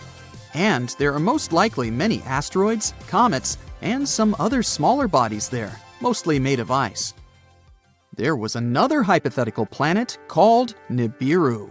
Remember those rumors that the world could end back in 2012? One of the popular scenarios was Nibiru, which some claimed would hit our home planet at the end of the year. Of course, nothing happened. We're still here, all set and good, but the idea of Nibiru seemed interesting. Stories started in the 1970s when a man named Zecharia Sitchin mentioned Nibiru in his book, The 12th Planet, claiming it orbits the Sun every 3,600 years. But there's no chance a planet with such an eccentric orbit wouldn't disrupt other planets in our solar system with its gravity. And if it was really coming that close to Earth in 2012, we were supposed to be able to see it with the naked eye. Some simple calculations showed Nibiru would have been nearly as bright as Mars at its dimmest and brighter than the faintest stars you see from a city. Oh well, maybe we'll have more luck in the next 3,500 and something years. In 2011, a comet named Elenin appeared that many people thought could be Nibiru. But when you're looking at comets and planets through a telescope, you see they appear differently. A comet has a coma, which is a gas atmosphere, together with a tail, something a planet doesn't have. Plus, this comet didn't slam into the Earth. It came too close to our Sun and fell apart. The leftover pieces will continue moving on their way to the outer solar system for the next 12,000 years. Attention, Earthlings! Yes, that would include you. Scientists have discovered a new member of the solar system. We officially have a new dwarf planet orbiting well beyond Neptune. But that's not all. Despite being small and unremarkable, this object, called 2017 OF201, I know it's a goofy name, might hold the key information about the speculated existence of Planet 9. Or, better said, it spoils the fun because instead of helping us find Planet 9, it could be the first tangible evidence that the theoretical ninth major planet was just that, a theory. But first, what exactly are dwarf planets? And why is this discovery so important? Well, in the early 21st century, researchers gained better telescopes and began discovering smaller, weirder celestial objects. It started with Eris in 2003, but the discovery of additional similar bodies led to Pluto losing its status as a, quote, true planet. To proudly carry the name of a planet, a space rock must check off 3 boxes. It must orbit the Sun, not another planet, like a moon would. It must be massive enough for its gravity to make it round. And it needs to be gravitationally dominant in its orbit. In other words, an object should be able to clear out most other objects in its path by absorbing them, slinging them away, or influencing them in some other way, like paying them off. Hey, just kidding. Imagine a giant, powerful truck driving in its own lane, pushing smaller cars aside. Hey, sounds like my commute. Although Pluto is orbiting the Sun and has the needed elliptical appearance, it's in the Kuiper Belt, a region full of icy objects. Because it can't clear its orbit, researchers realized that Pluto was not that different from many other similar bodies known as trans-Neptunian objects or TNOs. There are well over 5,000 known TNOs out there, with only 1,000 being officially numbered, meaning they've been studied enough to have their orbits confirmed. Now here's where it gets interesting. A while ago, scientists noted a pattern. Many of these minor planets shared similar paths and tilts. This inspired a theory that those objects were influenced by some still undiscovered Planet 9, also known as Planet X. The proposed super-Earth would have a mass 5 to 10 times greater than Earth's. It would orbit far on the outskirts, possibly as far as 500 astronomical units, and like an invisible puppeteer, manipulate the orbits of TNOs with its gravity. Some of these objects get classified as extreme trans-Neptunian objects. Let's just call them ETNOs for short. ETNOs are minor planets with an average distance of at least 150 astronomical units from the Sun. They have eccentric orbits, which can't be explained by the gravity of Neptune, Uranus, Saturn, or Jupiter. This led some scientists to conclude that Planet X must be out there. Ooh. As the years went by and more TNOs were discovered, scientists began to notice that those newly found objects didn't follow the previously established patterns. Many TNOs and ETNOs discovered in the last 5 to 6 years didn't match the same orbital parameters. Of the 6,000 objects found orbiting beyond 30 AU from the Sun, many show no signs of being influenced by a hidden planet. Well, despite that, scientists still hesitate to admit that Planet X is just wishful thinking. Not only is discovering something new exciting, but a planet like that could also protect us by pulling in asteroids from deep space. It could help explain why our solar system looks so different from many others, where super-Earths and mini-Neptunes are common. It might even solve how the solar system was formed, how objects got scattered, and what's still hiding in the dark.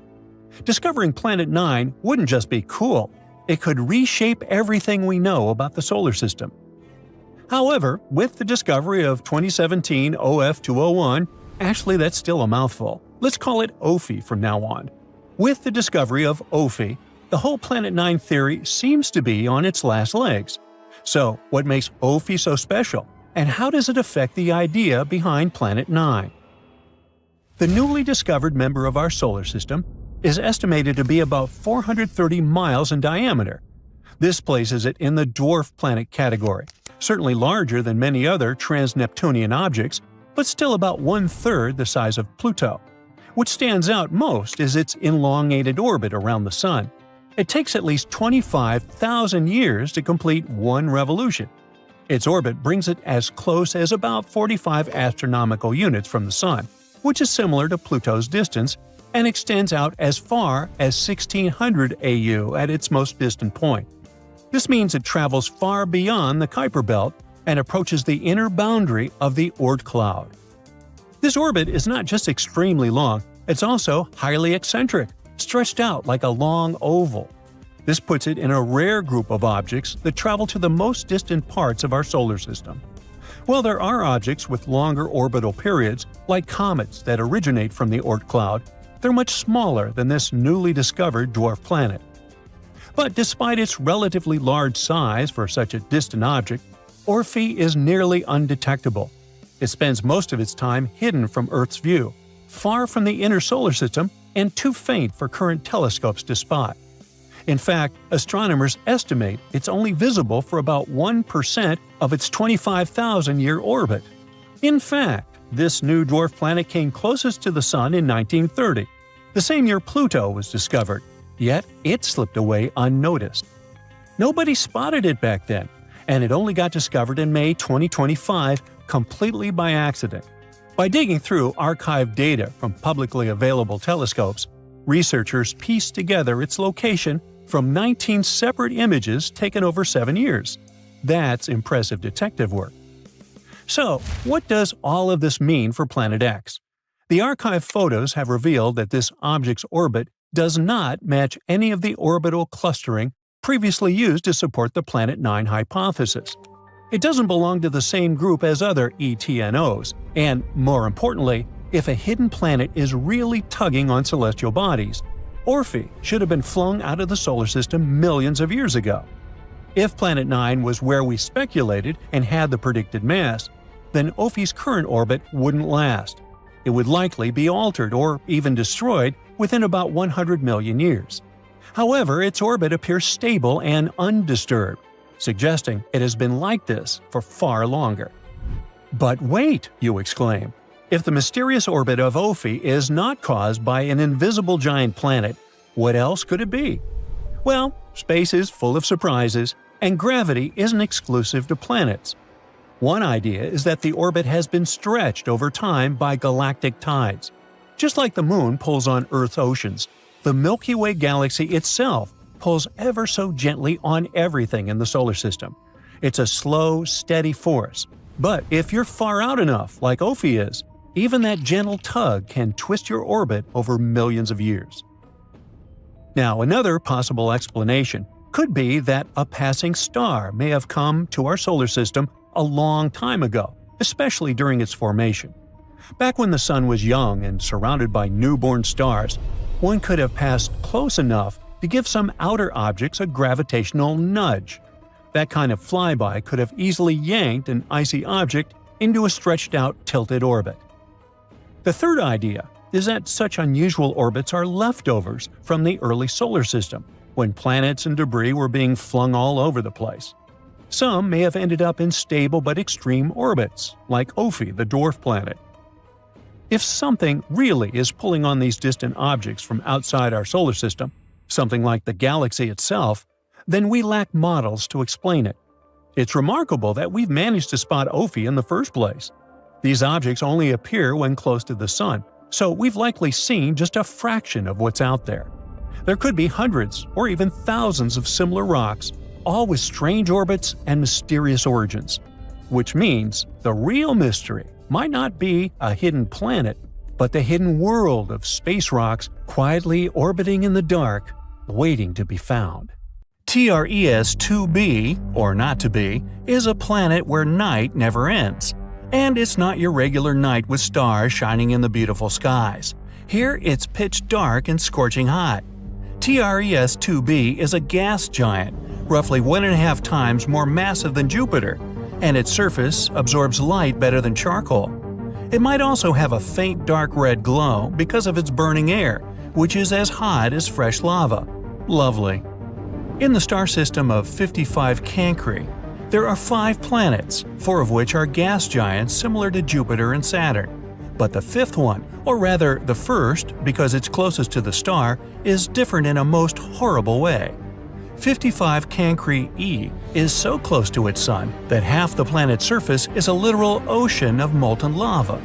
The other half is in eternal darkness because it never sees the sun. The planet is always turned to its star on one side. And between the scorching and the dark, there's the twilight zone, a thin strip of gloomy nothingness. That's a getaway spot. HD 189377b, I'm not going to say that again, is the only exoplanet in the orbit of its star, and at first glance it looks quite pretty, blue and white swirls making up wondrous patterns on the surface.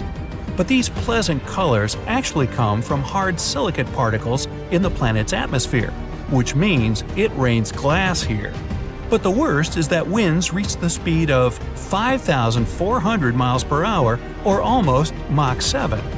Well, for comparison, the fastest wind speed on Earth was 254 miles per hour, over 20 times less. Thus, the glass falling from the sky travels horizontally at hypersonic speeds, shredding everything in its path. Better duck. The next system, whose name I won't even try to pronounce, this one, has 3 exoplanets, which are all being slowly destroyed by their own star. It happens because that star is not a regular. It's a pulsar, a rapidly spinning core of an exploded star. It creates powerful electromagnetic pulses in several directions while rotating at several thousand times per second. As a result, the planets orbiting this deceased star are slowly being eaten away and will eventually disappear entirely. Kepler-70, hey, I can say that one, is a hot blue dwarf star that exploded into a red giant some 18 million years ago.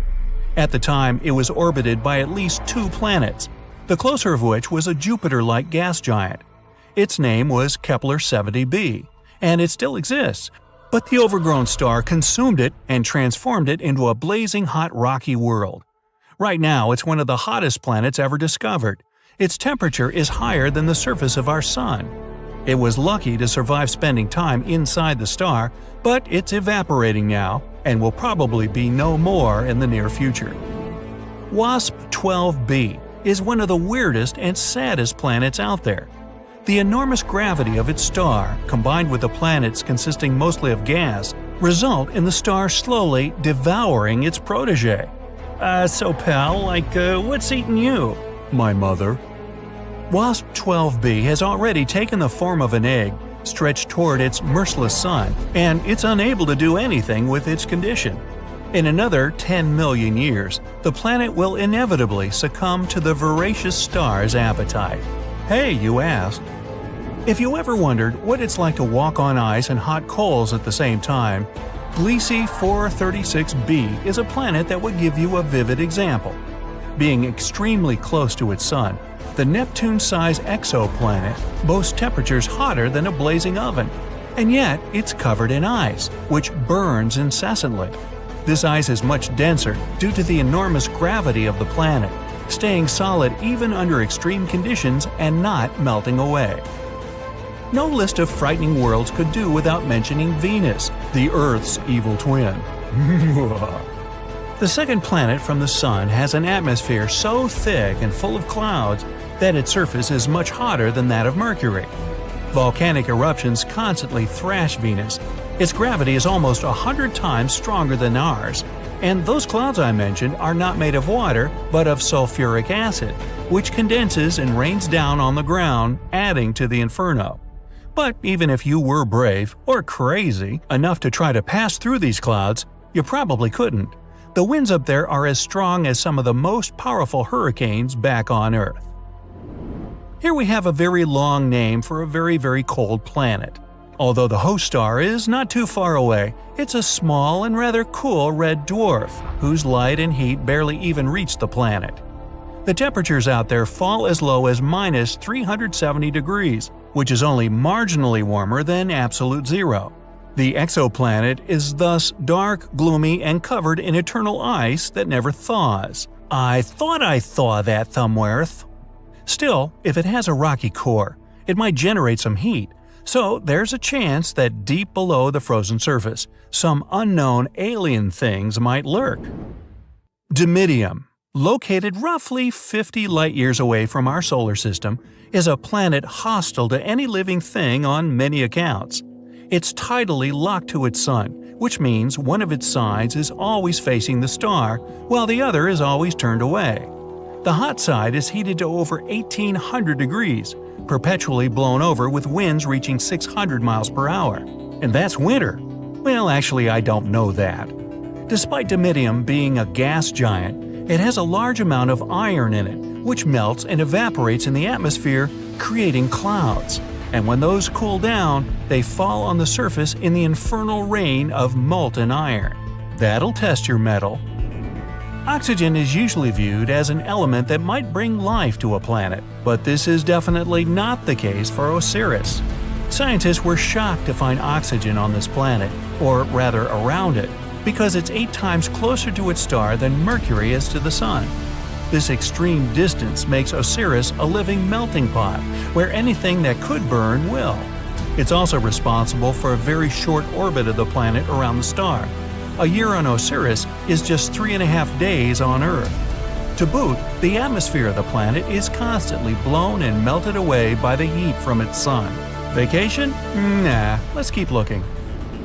Karat Exo 3b is neither as hot nor as cold as some of the others on this list, but it's terrifying in its own more insidious way. It's a gas giant similar in size to Jupiter, yet 20 times denser. This makes this exoplanet's gravity weigh down on everything on its surface 50 times more than it would on Earth. Stepping on it would be your ultimate doom, because you'd be immediately crushed by the density of its atmosphere. Karat 7b is another oven-like world. Its day-to-day temperature is over 4,000 degrees. Combined with the rocky surface, it presents an infernal landscape. The rocks on the ground bubble and boil, evaporating in the atmosphere, where they cool down and eventually fall back on the surface in a brimstone rain. The saddest thing about Karat 7b is that it might have once been a gas giant whose atmosphere melted away from the heat, leaving only the scorched core. So, we might be getting closer to finding a massive icy planet beyond Neptune's orbit. Yeah, sorry Pluto, still not you. Recently, some universe mapping using data from a telescope in Hawaii eliminated about 78% of the possible locations for this mysterious Waldo from space. Some people call it Planet 9, while others prefer Planet X.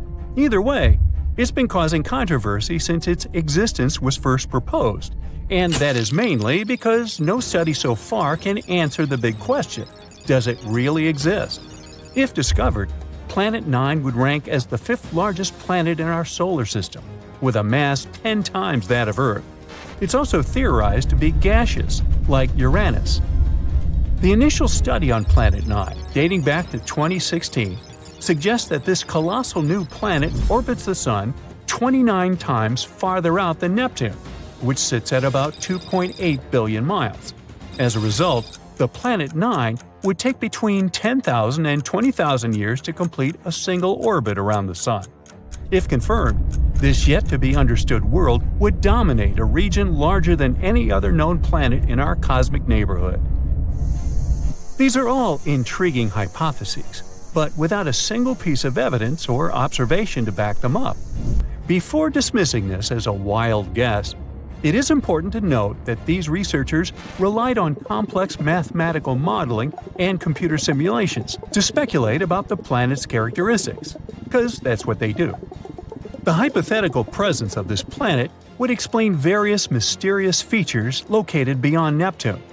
We are specifically talking about the Kuiper Belt, a huge donut-shaped region filled with icy debris left over from the formation of the solar system, including comets and dwarf planets like Pluto.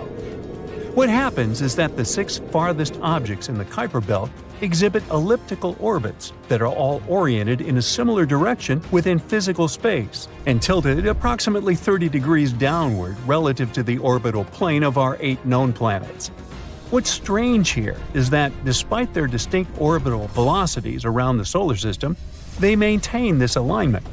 The likelihood of such alignment occurring randomly is extremely low, around 0.007%.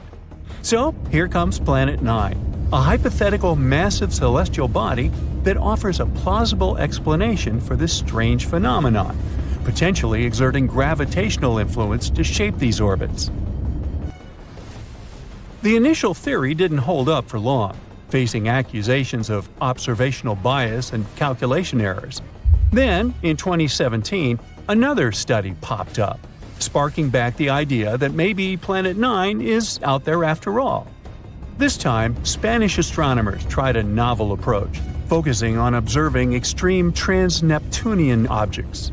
These celestial bodies orbit the Sun in highly stretched elliptical paths, with average distances exceeding 13 billion miles. The research suggests that the distances between these objects' nodes and the Sun might provide clues to Planet 9's location. You see, these nodes are the points where a celestial body's orbit intersects the solar system's plane.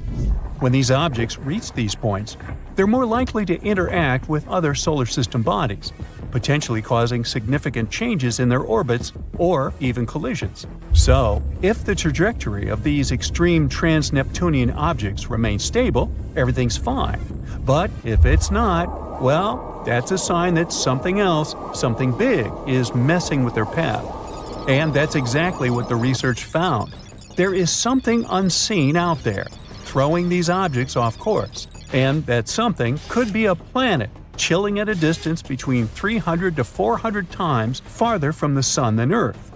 To this day, the study of the extreme trans-Neptunian objects is the strongest evidence we've got for Planet 9's existence. And if you're still not convinced by this theory, know that strange motions like these have led to planetary discoveries before. Neptune, for instance, was spotted because Uranus's motion didn't quite agree with the predictions of Newtonian gravity. But the deflection of its orbit could be explained if it was caused by a pull of an undiscovered planet. And just like that, we discovered Neptune. Now, the year is 2021, and there's all this buzz about Planet 9 again. After correcting some old guesses, studies are now leaning towards the idea that this mystery world follows an epic loop around the Sun every 7,000 years. That is massive news, because it means this planet might be closer than we ever thought, making it easier for our telescopes to spot it. The paper also suggests there is a whopping 99% chance that the funky orbits of these distant objects are all because of this unseen planet, not just some cosmic coincidence. Now, the odds of this whole situation being a fluke are down to a 1 in 250 chance, which is much better than the 1 in 10,000 chance back in 2016. All these optimistic numbers have brought us to where we are today, keeping our hopes and working on better equipment to continue the mission of spotting Planet 9. As mentioned earlier, researchers in Hawaii created some kind of treasure map utilizing the Panoramic Survey Telescope and Rapid Response System to eliminate 78% of its locations. This is great news, considering how challenging it is to find a planet-sized needle in a cosmic haystack. But unfortunately, Planet 9's presence remains a ghost in the dark outer reaches of our solar system. Enthusiasts are still convinced of its existence and believe it is only a matter of time before we celebrate the discovery of Earth's new cosmic cousin. They're putting their hopes on the Vera C. Rubin Observatory, which is currently under construction in Chile and is scheduled to begin science operations in late 2025. Over the course of 10 years, this observatory will scan the entire southern hemisphere sky every few nights with a 27-foot, fast-moving telescope equipped with the largest digital camera in the world.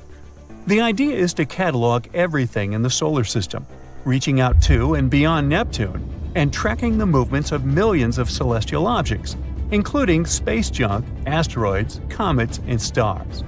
If Planet 9 is indeed out there, this next-generation telescope could be the one to find it. The existence of this mysterious planet is far from being universally accepted in the scientific community.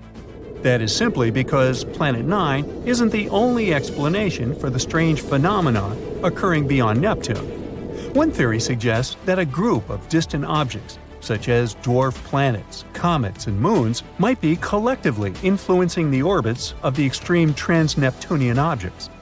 Others believe that a black hole is behind all this. These compressed masses are some of the densest objects in the universe, potentially capable of affecting the orbits of other masses, like how this supposed ghost Planet 9 is believed to be doing. Another bold perspective suggests that our current understanding of the laws of gravity is flawed, actually incomplete. This theory, known as modified Newtonian dynamics, proposes that these distant icy objects exhibit strange behavior not due to influence from another planet, but rather because the immense gravitational field of the Milky Way is influencing them. However, even supporters of this theory acknowledge that it is too early to draw firm conclusions, and much more extensive research is still required. While we continue our relentless hunt for Planet 9, some astronomers have taken it a step further, suggesting the existence of a hypothetical Planet 10. This world has a mass and size like that of Mars or Earth and is located on the edges of the Kuiper Belt. But the thing is, if this alleged Planet 10 is indeed as small as scientists believe, it might not have enough gravity to clear its orbit of debris. And that is pretty similar to what happens with Pluto, being one of the reasons why it got into trouble back in 2006. So yeah, it's better not to get too excited. This supposed Planet 10 might end up classified as another dwarf planet. Colonizing other planets is like the ultimate cosmic adventure. It's a challenge that's captured the imagination of humans for centuries, and it's something we've always dreamed of doing. One of the most popular candidates for this role is Mars, and this isn't surprising. Mars is a rocky planet that is similar to Earth in many ways, and it even has evidence of water on its surface. This makes it a prime candidate for human colonization. Many scientists and engineers are working on plans to send humans to Mars and establish a permanent settlement there. But what about the other candidates? There are many planets and moons in our solar system, so why not colonize something else? For example, Ceres. Ceres is the ultimate cosmic treasure trove. It's a dwarf planet, not a full-fledged one, just like Pluto. It's located in the asteroid belt between Mars and Jupiter. This dwarf planet is the closest to the Sun, and it's adorably tiny. The entire planet is about the same size as the state of Texas. So why choose it? Because Ceres may be a rich source of valuable resources. The surface of Ceres is covered in craters and other geological features, and scientists believe that beneath its surface, it has a thick layer of water ice, which means that deep underground, it may have an ocean of liquid water. If this is true, Ceres could be a valuable resource for future space missions. It could potentially provide a source of water for human exploration of the solar system. So, can we colonize it? And if so, how do we do that? Actually, many scientists and space enthusiasts have proposed this idea. To colonize Ceres, we'd have to use the same methods used to establish colonies on the Moon, Mercury, and the satellites of Jupiter and Saturn. Don't worry, it's not that hard. We just need to figure out how to adapt to a very thin atmosphere, to extreme temperatures, and pressure, and, well, all the other nasty stuff. But let's stay hopeful. At the end of the day, it all comes down to resources. We'll need water, minerals, silica, and other raw materials. All this would help us to create a self-sufficient colony. And luckily, Ceres is full of these things. So, first of all, we could locate the places of residence inside the craters of Ceres. We could build domes there that would protect us from all sorts of dangerous things, like radiation. We could also mine regolith in the asteroid belt. Regolith is a residual soil that appears as a result of cosmic weathering of the rock. Basically, it's something like the surface layer of soil on the Moon. Why do we need it? Well, because we could use it to 3D print the base layers next to the ice, so that our bases would be located near the water. We could then use these base layers to print other structures, like houses. We could also collect ice and organic molecules to create water. And by combining water with regolith, we would get soil in which we could grow plants and food. Wonderful! There's also another option. A colony could be created underground. That is, right next to the icy crust of the planet. Now, if in the future we'll be some kind of super cool scientists, we could try to accelerate the rotation of Ceres, which sounds crazy, but would be pretty beneficial. It would help us to create artificial gravity inside the underground colonies. And speaking of gravity, all of these things may sound cool, but let's discuss the difficulties that lie ahead of us during colonization. To colonize Ceres, we would need to overcome a number of challenges. To begin with, we need to develop technologies that will help us even get to Ceres. We need some kind of ships that would be capable of long flights into deep space. For them, first we need to create some kind of nuclear thermal or nuclear electric traction, and maybe an even more advanced type of fuel. Then we'll also need technology to help us sustain life in this small rocky world. That is, tools to extract and use local resources. Also, since there's no atmosphere on Ceres, we would have to wear spacesuits and live in pressurized habitats. And this is only the beginning. Living on the planet itself won't be an easy task either. For example, what about extreme temperatures, or radiation, or the mentioned incredibly weak gravity? The latter is definitely one of the biggest problems. The gravity of Ceres is only 3% of the Earth's. You wouldn't want to accidentally fly into outer space while playing football, would you? But the fact that any jump could send you on an endless journey isn't the only problem. Even if you somehow stay on the surface of the planet, you'll experience the same symptoms and problems as astronauts who hang out on the International Space Station. For example, loss of muscle mass, decrease in bone density, deterioration of vision, problems with the cardiovascular system. Wow, who would have thought that gravity is so important? So therefore, if we wanted to survive on Ceres, we would need either a bunch of doctors or some kind of artificial gravity. And don't even get me started on how low gravity will slow down production and work. And of course, we can't go anywhere without discussing money. Colonizing Ceres would cost us a huge expense, especially taking into account all of the above. And yet, despite all these things, Ceres still stays one of the best candidates for colonization. For example, Ceres contains lots of methane and ammonia. They can be used as a manufactured fuel or a nitrogenous gas, or you can just mine it there in order to colonize Mars and Venus. Even low gravity has its advantages. Thanks to it, it will be very easy to launch spacecraft from Ceres.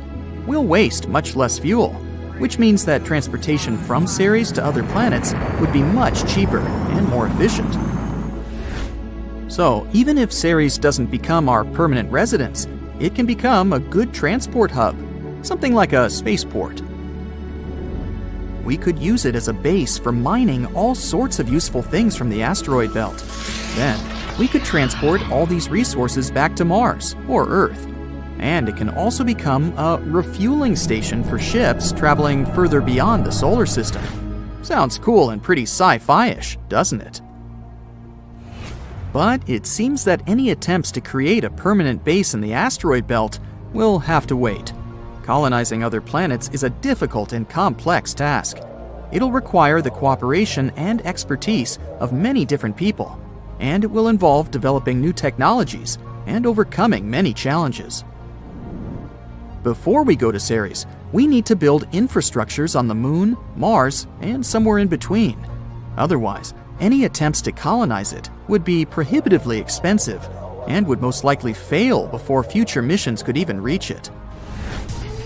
But the more colonies we create, the more likely it is that sooner or later we'll build another one on Ceres. This would not only open the asteroid belt to economic exploitation, it would also serve as a stepping stone to the outer solar system. This, in turn, could lead to colonizing the moons of Jupiter and beyond.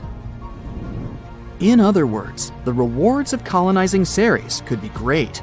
Not only would it allow us to explore and understand this fascinating world, but it could also provide us with valuable resources that could help us to further explore and settle the solar system.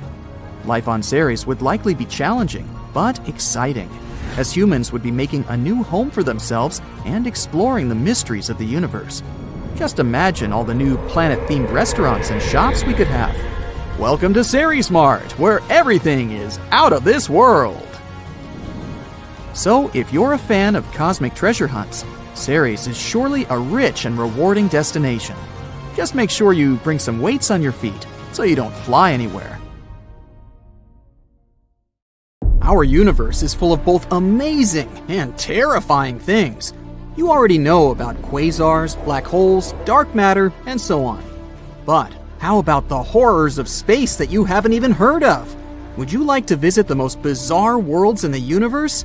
And it's not me who made this list, but NASA themselves. Welcome to the Galaxy of Horrors, NASA's awesome Halloween collection. Please join me on a journey to some planets and tell me which ones you would consider the most horrible. Buckle up! Our first destination is a gas giant called TRES 2b. It's located 750 light-years away from us.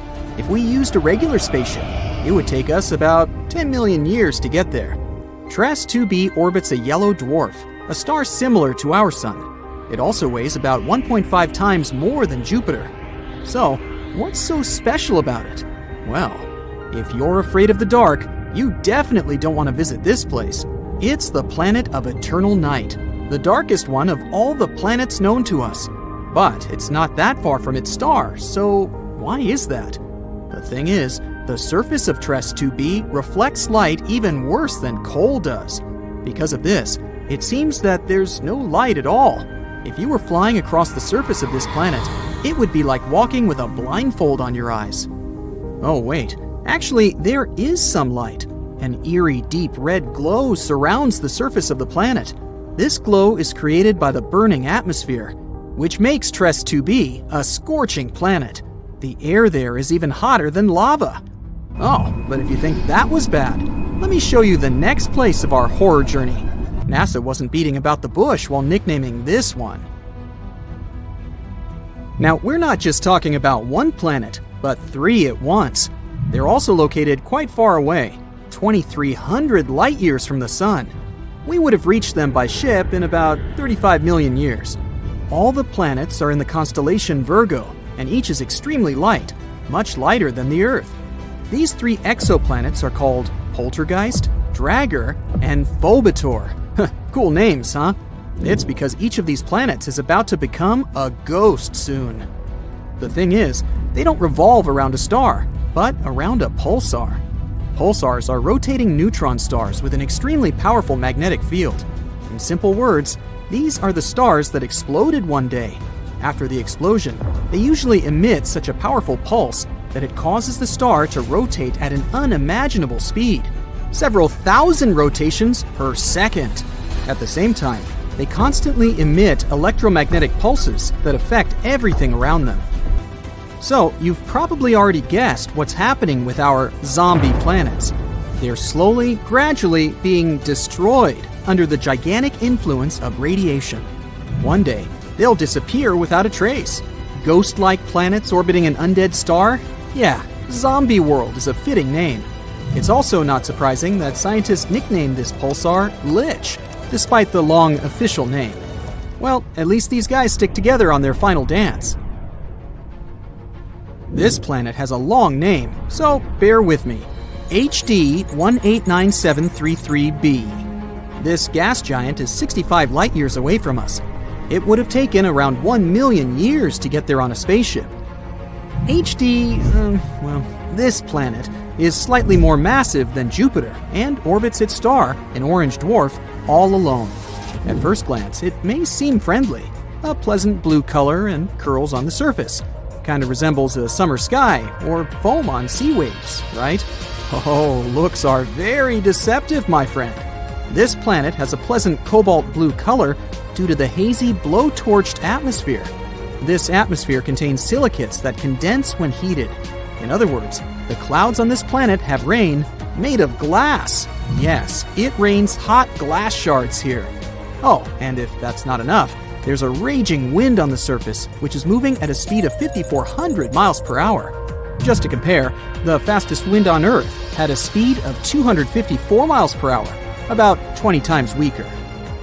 And because of this, hundreds of thousands of glass shards rush horizontally across the planet's surface at breakneck speed. I really don't envy anyone who would want to try to land there. By the way, this isn't the only example of strange rains in our universe. For example, it rains molten iron on the planet Dimidium. Or let's take so-called carbon planets. Their existence hasn't yet been proven, but if they do exist, there would be tons of black poisonous clouds, and it would rain pure gasoline and hot liquid asphalt. Oh, and also, raindrops would explode upon touching the surface. Nothing special. The next planet, though, is actually really strange. It didn't just revolve around its star, it lived inside the star. This cosmic miracle is called Koi 55b, or Kepler 70b. This planet is very far away from us, 4,000 light years. It would take about 70 million years on a spaceship. It's twice as light as Earth and fully rotates around its star in just a couple of hours. A long time ago, it was an ordinary Earth-like planet about the size of Jupiter. It was peacefully and calmly orbiting its red dwarf star, Koi 55. But everything changed about 700 million years ago. Perhaps you've heard that in a couple billion years, our sun will begin to expand into a huge star, absorbing everything in its path. Well, this is the fate of red dwarfs. Sooner or later, they increase, turning into incredibly hot blue giants. The same thing happened with Koi 55. This star began to increase in size and heat up in temperature, gradually turning into a blue-white giant. It was ready to devour its nearest planets. But Koi 55b didn't care about it. When the star reached it, this planet just settled inside. And moreover, after some time, it left its star, simply returning to the new orbit. How was that even possible? Life inside its star turned Koi 55b into a red-hot round stone. It's one of the hottest planets we've discovered so far. The temperature on it reaches 12,000 degrees Fahrenheit. It's hotter than the Sun, which is, let me remind you, an actual star.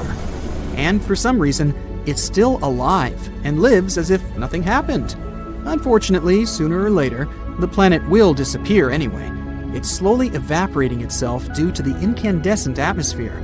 But still, it somehow managed to survive the journey through the star, which isn't typical for regular planets, to put it mildly. I envy this willpower. However, not all planets are so lucky. Some are gradually being destroyed by their stars, and there is even an entire system among them. This last planet is a sad loner. It's located 870 light-years away from us. The journey by ship to it would take about 25 million years. This planet is about 1.5 times more massive than Jupiter. This is a very sad, dark planet. A doomed gas giant, which is very similar to hot Jupiter, orbits its star all alone. At the same time, it's located so close to its star that its orbital period takes just 1 day. Of course, because of this proximity, the star gradually absorbs WASP-12b. The scorching heat of the star is slowly destroying and devouring the planet's atmosphere. The planet has only around 10 million years left. But what's more interesting, because of this stretching, WASP-12b acquired the shape of an egg. It doesn't even resemble an actual planet anymore. It's also very hot. The surface temperature of the gas giant reaches 4,000 degrees Fahrenheit. Also, a spectrograph of cosmic origin, or COS for short, found that the planet exchanges matter with its star. They're located so close that they give each other part of their chemical elements. This is a common phenomenon in closely spaced binary star systems, but this is the first time scientists have seen this in a star-planet relationship. What a unique system! To be honest, if I was guaranteed complete security, I'd be excited to visit at least some of them. What about you? Please let me know in the comments. Now, if Earth were the size of a nickel, Neptune would be about as big as a baseball. That's impressive, but it's nothing compared to the giant ninth planet that might be hiding out there. Now, our Planet 9's discovery saga might have finally come to an end. Turns out, the problem wasn't where we were looking, but how.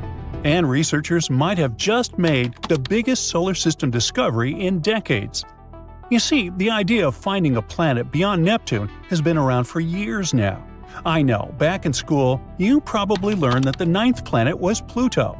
But forget about Pluto. It's been demoted to a less fancy category since 2006.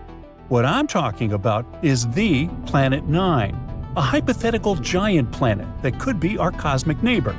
We've never actually seen it, but scientists are pretty sure it's out there somewhere, hiding in the outer solar system.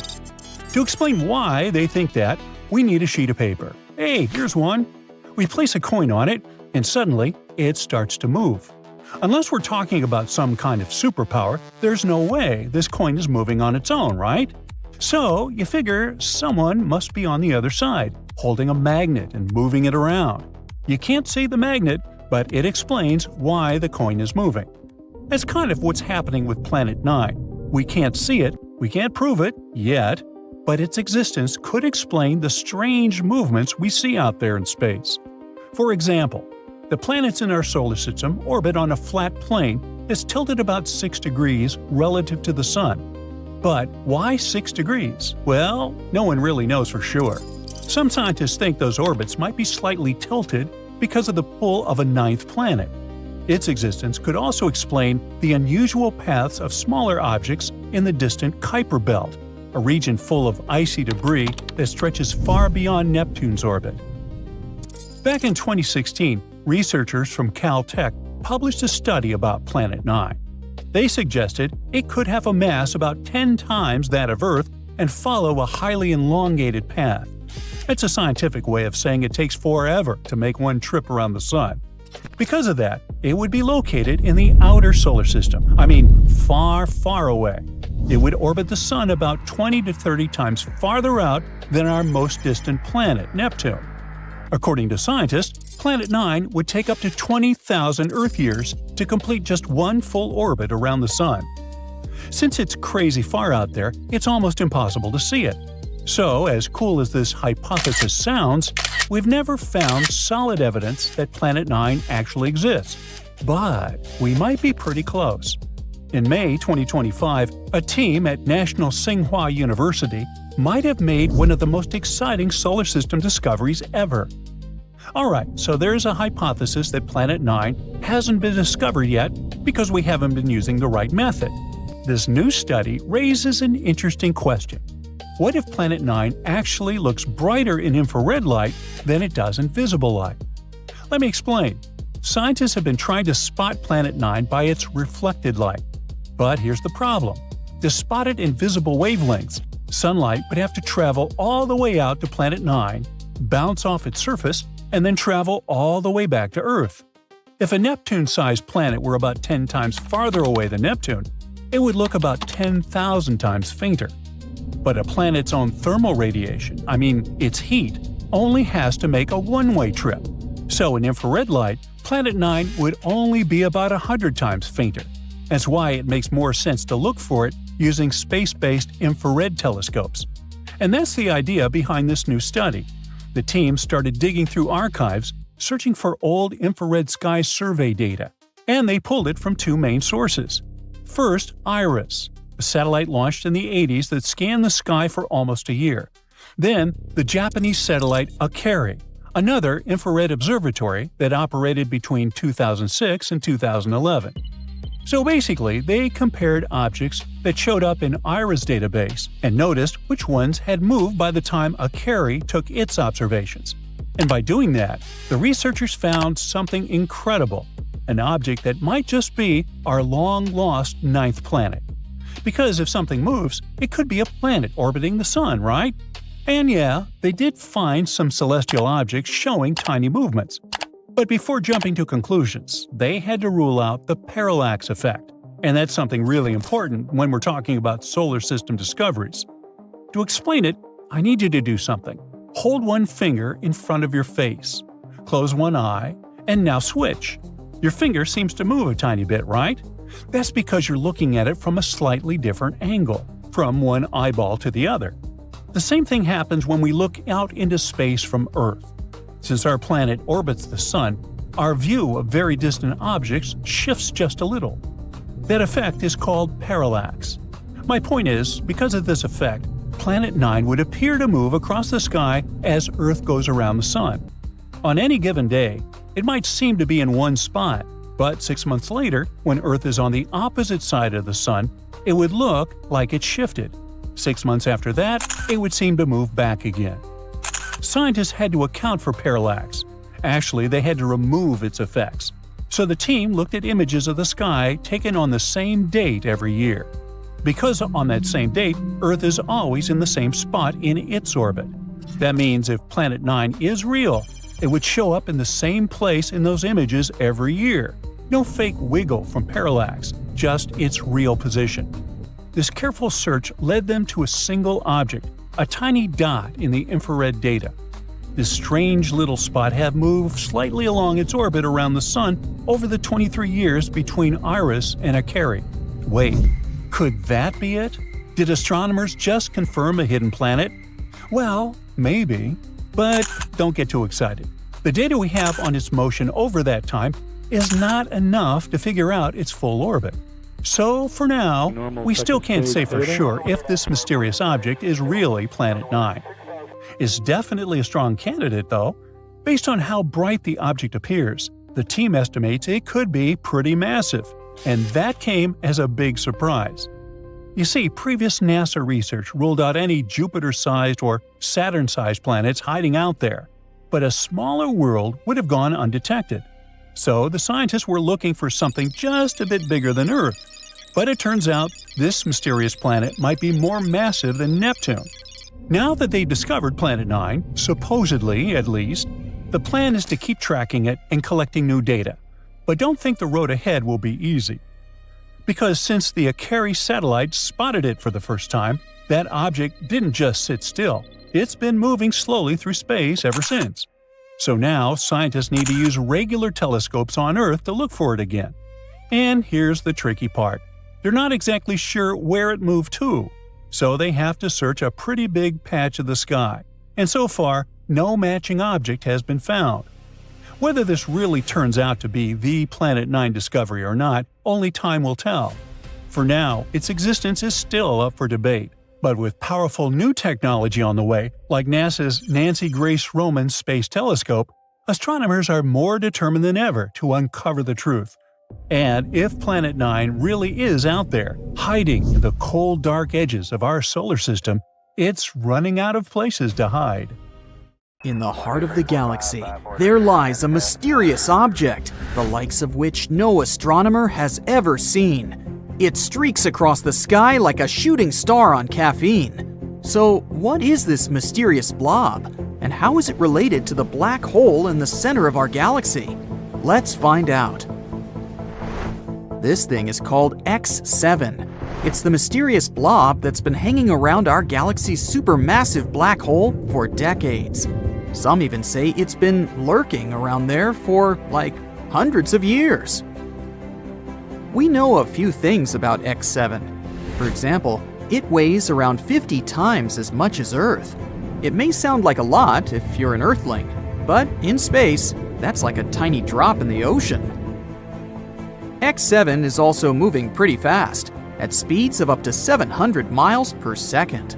That's faster than you trying to catch the last slice of pizza before your roommate gets to it.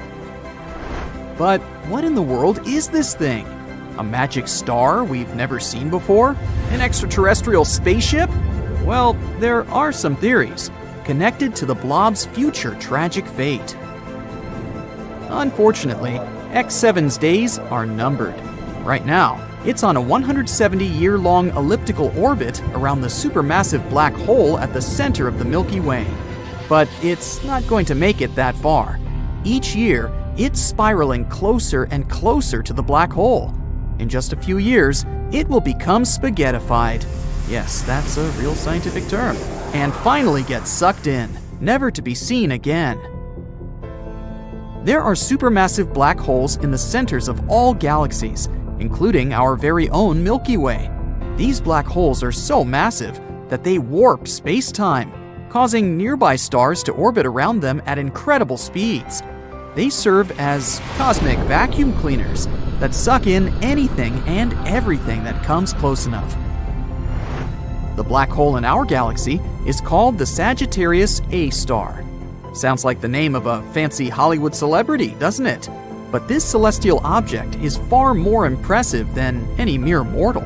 It's about 4 million times more massive than our sun, which means it could probably eat our entire solar system for breakfast.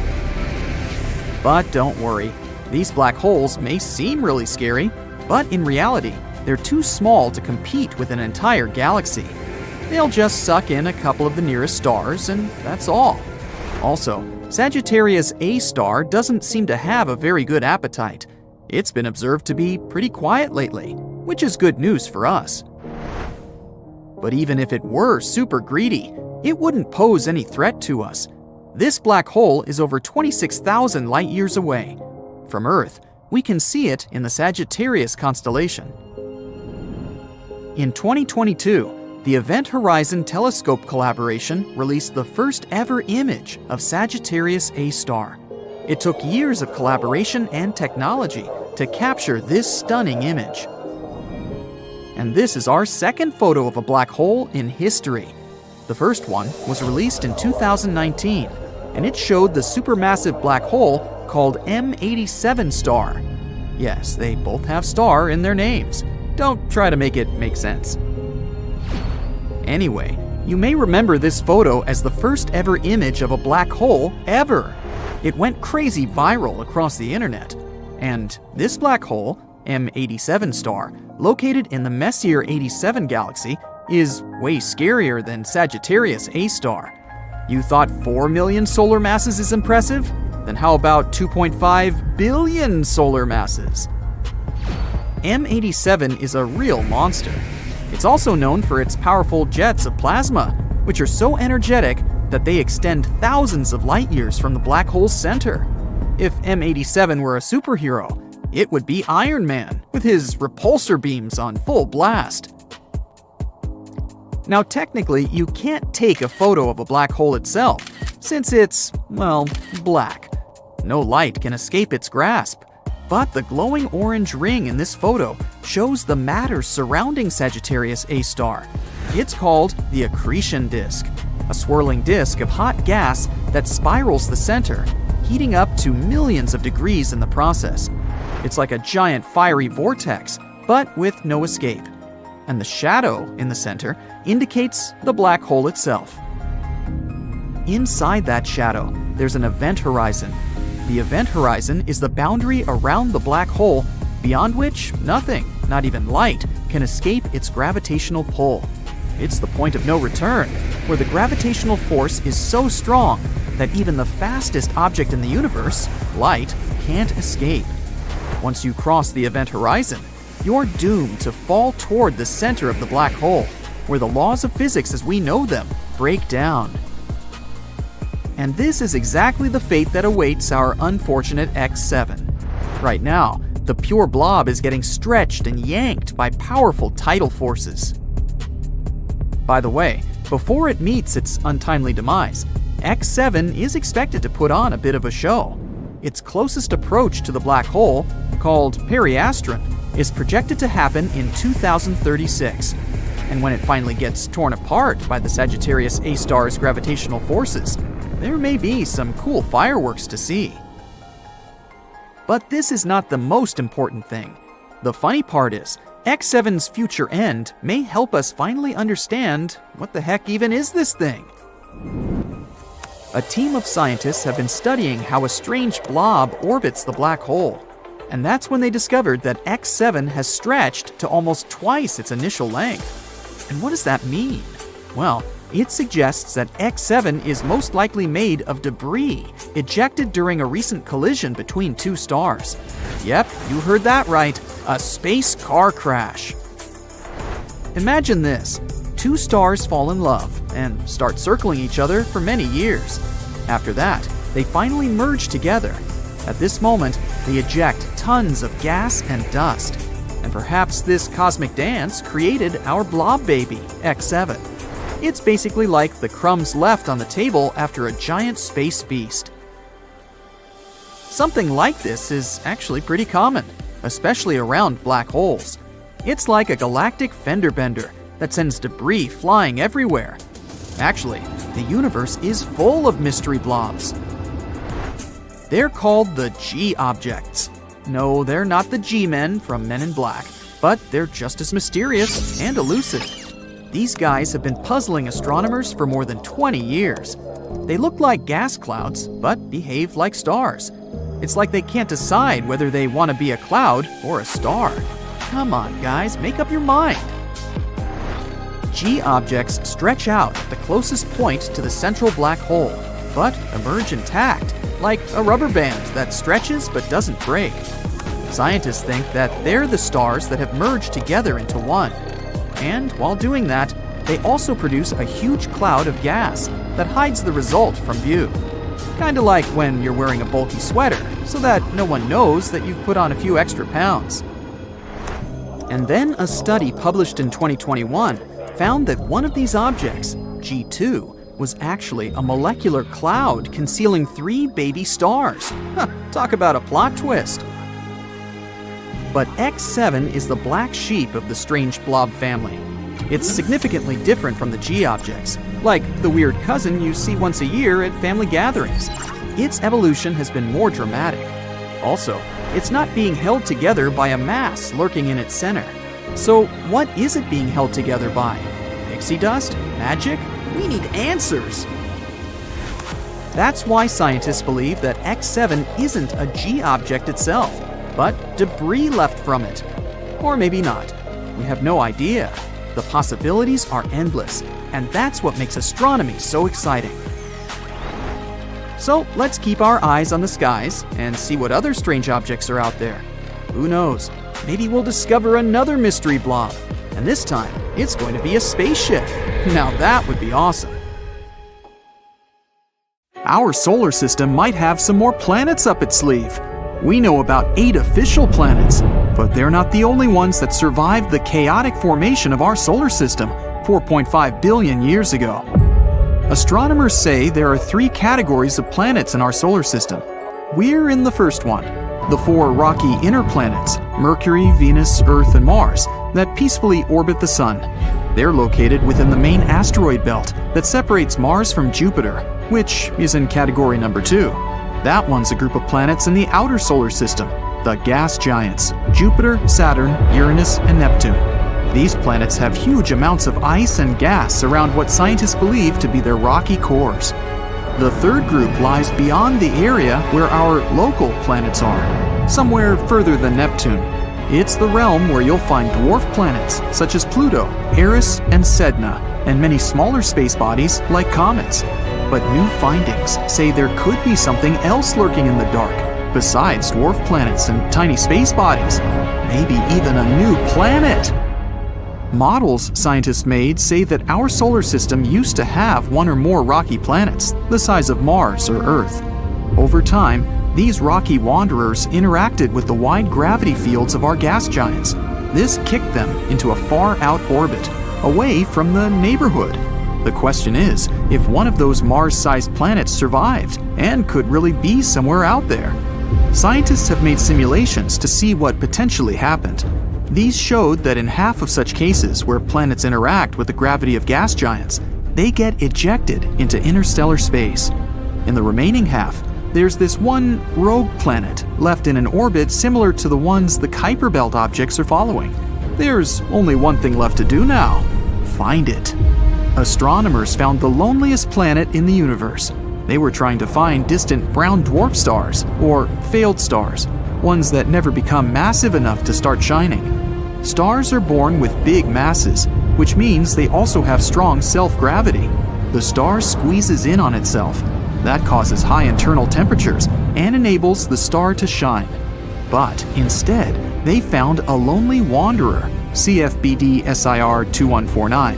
The planet is between 50 and 120 million years old and has a surface temperature of 750 degrees Fahrenheit.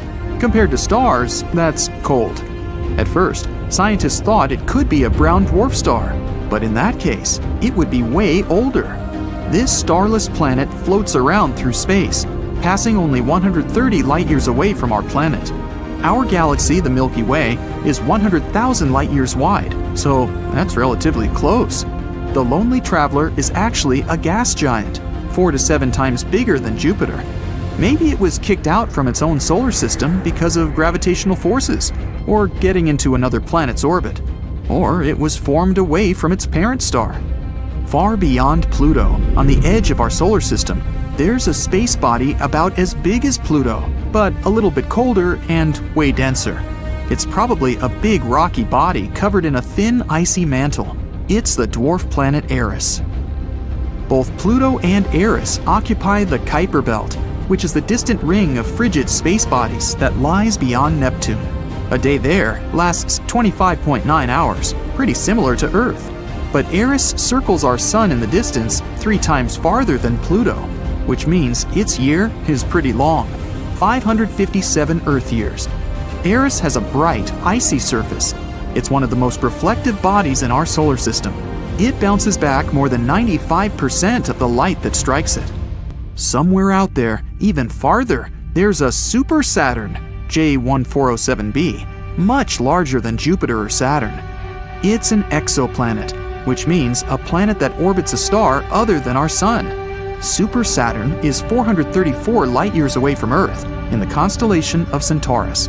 It's the only exoplanet we know about with rings similar to Saturn. It actually has a huge ring system, 200 times bigger than Saturn's rings. There are more than 30 rings, each of them tens of millions of miles in diameter. There are gaps in the rings, which means there could be some interesting satellites, exomoons, around. If this super Saturn could swap places with our regular Saturn, its rings would absolutely dominate our sky. You could look up and easily see them. The view would be amazing because they would appear much bigger than a full moon. Scientists have found thousands of planets outside of our solar system. Some are dense as iron, while others are airy and light. And then there's the water world, GJ1214b, a steamy world. bigger than Earth and smaller than Uranus, 40 light-years away from us, in the constellation of Ophiuchus. It's a watery planet surrounded by a thick atmosphere, 2.7 times Earth's diameter, and almost 7 times heavier than our home planet. It was most likely formed somewhere farther from its star, where there was plenty of water ice, but later migrated to where it is today. Its surface temperature is 440 degrees Fahrenheit, which is too hot to host life like on Earth. It also has much less rock and much more water than our planet. Imagine a planet with no land, but only endless oceans covering all of its surface. High pressures and temperatures would form things like superfluid water or hot ice, some pretty exotic materials that we can't see on our planet. Gliese 436b. It's a Neptune-sized exoplanet 30 light-years away from our planet in the constellation of Leo. It makes one full orbit around its star in a little more than 2 days. This planet defies the laws of physics. It orbits its star, Gliese 436, which is smaller, cooler, and less luminous than our Sun, at a distance 15 times closer than Mercury is to the Sun. When we typically think of ice, we picture a frozen cube. But this planet has an icy surface, even though the temperature there is 980 degrees Fahrenheit. This temperature is way above the melting point, but the ice remains solid and burning hot. This happens because of very strong gravity. It compresses the water vapor in the atmosphere into solid ice. The pressure here doesn't allow the ice to melt, no matter how hot the surface is. Now imagine being on a mysterious planet and it suddenly starts raining sapphires and rubies. One distant exoplanet, HAT P7b, a gas giant 1,000 light-years away from Earth in the constellation of Cygnus and 16 times bigger, has specific weather and pretty violent storms. Rubies and sapphires are scattered across the planet when it's raining. On the planet's night side, there's a high amount of corundum in the atmosphere. And corundum is what mineral gems such as sapphires and rubies are made of. Clouds of corundum give such an amazing view. The planet is plagued by severe winds that often turn into powerful storms that push huge masses of those clouds across the planet. Although the planet is uninhabitable, it would certainly be cool to come there and pick up some gems. Still, the weather is pretty wild. Plus, the temperatures are over 4,600 degrees Fahrenheit. By comparison, Venus is the hottest planet in our solar system, and its temperature is only 900 degrees Fahrenheit. Looking over the expanse of space, you can see a beautiful little blue dot in the endless darkness. It's an exoplanet, HD 189733b, that lies 63 light-years from us in the constellation of Vulpecula. But it's way hotter and larger than our planet, around the size of Jupiter, and it completes its orbit around its host star in only 2.2 Earth days. That orbit is so close that the planet is most likely tidally locked. That means it's always showing only one face to its star, like our moon always shows one side to Earth. The weather here is crazy. The winds blow at up to 5,400 miles per hour, which is 7 times the speed of sound. The fastest wind on Earth only hit the mark of 230 miles per hour. And it gets better. The rain here is not made of water, but of molten glass. Clouds are made of silicate atoms and particles. They are the key element that gives the planet its cobalt blue color, not the reflection of oceans, which is the case with Earth. Earth used to be purple. Today, even when you look at our planet from space, you see a lot of green. The green we see in nature is there because of photosynthesis, the process where plants transform energy coming from the sun into energy they need to live and to produce oxygen for us. The main part of the process that gives plants the green color is the chlorophyll pigment. A long time ago, instead of chlorophyll, there was a molecule called retinol. Its pigments absorb yellow and green light and turn it into red and blue, so the Earth was more purple. And then there's a pink planet, GJ 504b, far away from us, in the Virgo constellation, 4 times more massive than Jupiter. It's a newly formed exoplanet, around 160 million years old. By comparison, the Earth is 4.5 billion years old. If we could go there, we would see an incredible world that glows from the heat of its formation. Everything around you would be colored magenta. In a star system far, far away, to be more precise, 2,600 light-years away, there's an exoplanet called Kepler 1658b. It's a gas giant that resembles our Jupiter. But what differentiates it from Jupiter is that this poor planet is doomed. It's spiraling toward its parent star, which will eventually end in a fiery collision. But the most interesting thing? Astronomers would have remained totally ignorant of this fact if not for a tiny clue. It was a really minuscule change in the planet's orbit. It wouldn't have been noticed if astronomers hadn't compared more than a decade of data received by different telescopes. More precisely, scientists have been watching the exo-Jupiter pass between our planet and its parent star once every 2 weeks for the last 13 years. And they've noticed that the orbit of the planet is getting smaller and smaller. Every year, Kepler 1658b needs 131 milliseconds less to complete a lap around its star. If this tendency continues, the planet is bound to collide with its star in 2.5 million years. Even before this discovery, computer models predicted that some planets could meet their end by crashing into their stars. But this is the first time when astronomers have some real proof of such an outcome by measuring almost imperceptible changes in a planet's orbit. They now know for sure what happens when a planet is going to crash into its star, even though we probably won't be around to witness it. But let me tell you a bit more about the doomed planet. It was discovered by NASA's now retired Kepler Space Telescope. It was launched in 2009, and its mission was to find planets orbiting other stars, aka exoplanets. And the very first exoplanet the telescope spotted was the very gas giant we've been talking about. But it took astronomers about a decade to confirm that this space object was indeed an exoplanet. This world is like a denser version of Jupiter. I mean, take 6 Jupiters worth of material, roll it into a ball about 1.1 times as wide, and voila! The planet is tidally locked to its parent star, which means that it makes one complete turn every time it finishes a lap around the star. As a result, the same side of the gas giant is always facing the star. It's the same as what happens to the moon. Our natural satellite is tidally locked to Earth. That's why we only see half its surface. Now, what is making the exo-Jupiter fall into its star? The same process that is pushing the moon away from Earth. When a moon orbits a planet, or a planet orbits a star, their gravity forces interact and tug on the other's mass.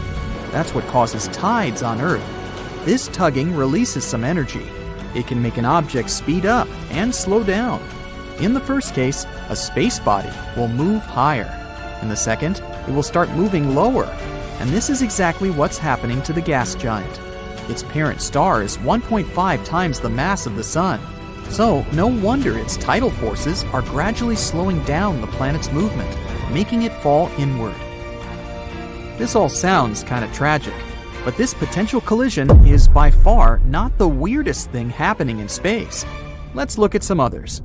For example, Betelgeuse, a red giant in the Orion constellation, started to dim in 2019.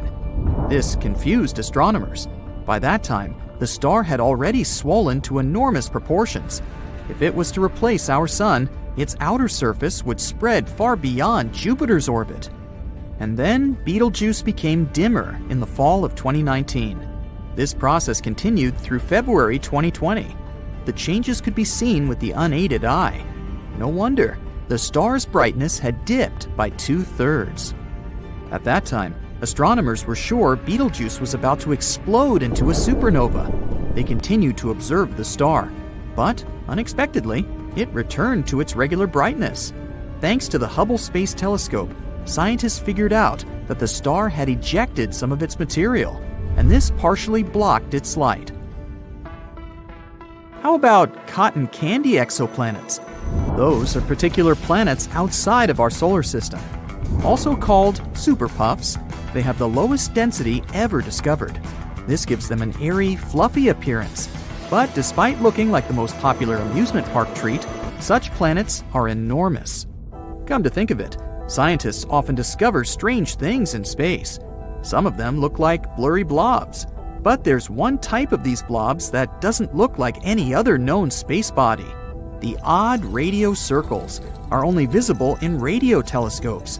They might be the remains of supernovae, but some astronomers go as far as to claim that they might be the throats of wormholes. Those are hypothetical tunnels between two very distant points in space. The Juno mission noticed something weird in the upper atmosphere of Jupiter. The unusual phenomenon was blue sprites and elves twirling above the planet's surface. These are two kinds of bright flashes of light that appear for short periods of time, mere milliseconds. They extend up and down toward the surface of the planet. On Earth, such flashes usually happen at the height of 60 miles above massive thunderstorms. Rogue planets don't orbit their stars, maybe because they don't have any. These free-floating space bodies travel across the universe and can end up literally anywhere. They're also pretty hard to find. Rogue planets produce only weak emissions, but not so long ago, astronomers spotted the smallest rogue planet in the Milky Way. It's smaller than Earth, but a bit bigger than Mars. Fast radio bursts are blindingly bright bursts of radio waves. They pack as much energy as our sun produces in days, but last mere milliseconds. Most of these fast radio bursts come from far, far beyond the Milky Way. But recently, astronomers have detected some originating in our home galaxy, and their source is a magnetar just 30,000 light-years away from our planet. If it does exist, nuclear pasta is the strongest material in the entire universe. Formed from the leftovers of extinguished stars, this substance gets squeezed into spaghetti-like tangles of material. It can break, but only if you apply 10 billion times the pressure needed to shatter steel. Not so long ago, scientists discovered that one of the most massive stars in the neighborhood had just disappeared. It was a star 75 million light-years away from Earth. Normally, it'd be too far away for astronomers to clearly see individual stars, but only unless they're huge. And the star we're talking about was enormous. It was shining 2.5 million times brighter than the sun. For the last time, astronomers saw the star in 2011. They decided to examine it more closely several years later, but it was already too late. The star had vanished.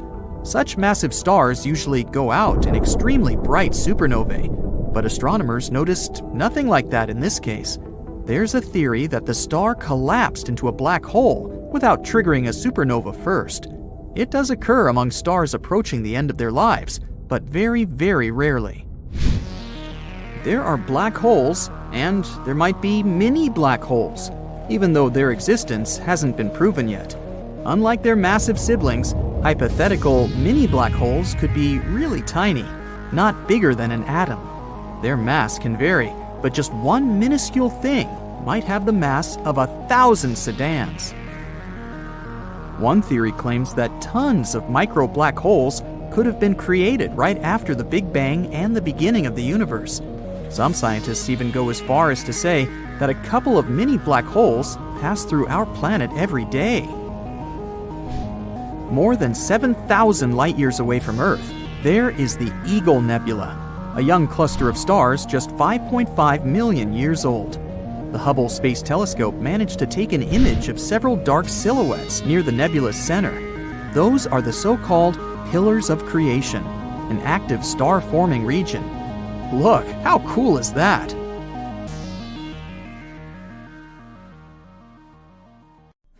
When you explode planets, things get red hot. Atmospheres are stripped away. Stuff is flying apart. Everything collapses. The world becomes brighter than a dozen suns. You squeeze your eyes shut and cover your ears. Your hair stands on end. The sheer power of a cosmic blast is terrifying. Some time before the explosion, you're hovering in almost complete darkness. Below, you see the moon, or what you think looks like the moon. The surface of this light-colored sphere is pockmarked with craters left by meteorites. You see huge, steep hills stretching for miles. It's Mercury, and right now, you're going to explode it. As if in slow-mo, you watch the planet fall apart. And then, in the blink of an eye, you see a wall of debris closing in on you. First, giant chunks of rock. Those are all that's left of the planet's solid crust and rocky mantle. the appearance and structure of the debris flying in your direction changes. Now, the stuff looks liquid, like splashes of quicksilver. That's Mercury's metallic core bursting apart. It used to take up 85% of the planet's volume. And finally, it's a firework of solid pieces again. It's the planet's solid core. The explosion is so powerful, it knocks Earth into a different orbit. The sun hiccups and swallows down an enormous cloud of dust. That's everything Mercury has left behind. But don't worry, our solar system won't lose any planets. This whole explosion thing is only a temporary experiment. Once you're done watching the show, you press another button, and the planet gets back together, as if you've hit rewind. You approach the next planet on your way. Its surface is hiding under a super dense atmosphere made up of carbon dioxide. If you decided to land on Venus, you'd watch thick clouds of sulfuric acid pass by. You'd see the planet's surface, reddish-brown, dry, and incredibly hot. You'd probably walk across flat, smooth plains, covering 2/3 of the planet's surface. You'd gawk at volcanoes littering Venus, all 1,600 of them. Unfortunately, you won't be able to do that because you press the button. Boom! Huge chunks of basalt fly away from the center of the explosion. That used to be the planet's 12-mile thick crust. Then you spot bright burning meteors flying towards you at incredible speed. Those are chunks of Venus's molten rocky mantle. The fire rain seems endless, maybe because the mantle was 1,200 miles thick. But that's not the most massive part of the planet. The power of the explosion forces apart Venus's metallic iron core. This core used to be twice as wide as the mantle. You reach the blue marble of your home planet. What will its insides look like, scattered in space? From above, Earth looks pretty. 71% of its surface is blue because of all that water, seas and oceans. There are also areas of green, yellow, and brown and white swirls. You press the button. The planet bursts apart in a hailstorm of rocks. They're what's left from Earth's thin crust and much, much thicker mantle. It used to take up nearly 84% of the entire planet's volume. You see the rocky rain change into something way more liquid. It's scorching hot iron and nickel that used to make up Earth's outer core. The metals weren't under enough pressure to be solid. The bang is so powerful that it takes apart Earth's inner core. It used to be a solid ball of iron and nickel. After the pieces fly apart, they follow their own orbits around the sun. The most massive chunks crash into the moon, and some travel further and get swallowed by our star. You can't linger. The red planet is waiting for you. The surface of Mars is covered with rusty-colored dust. The thickness of the dust layer varies from area to area, but in most places, it's 7 feet thick. The ground is colored gold, brown, tan, and even greenish. The hue depends on the minerals that make up the soil. The planet's surface is rocky. It's covered with dry lake beds, craters, volcanoes, and canyons. Bang! Mars is a rocky planet. You have to dodge mountain-sized chunks of crust made up of volcanic basalt rock.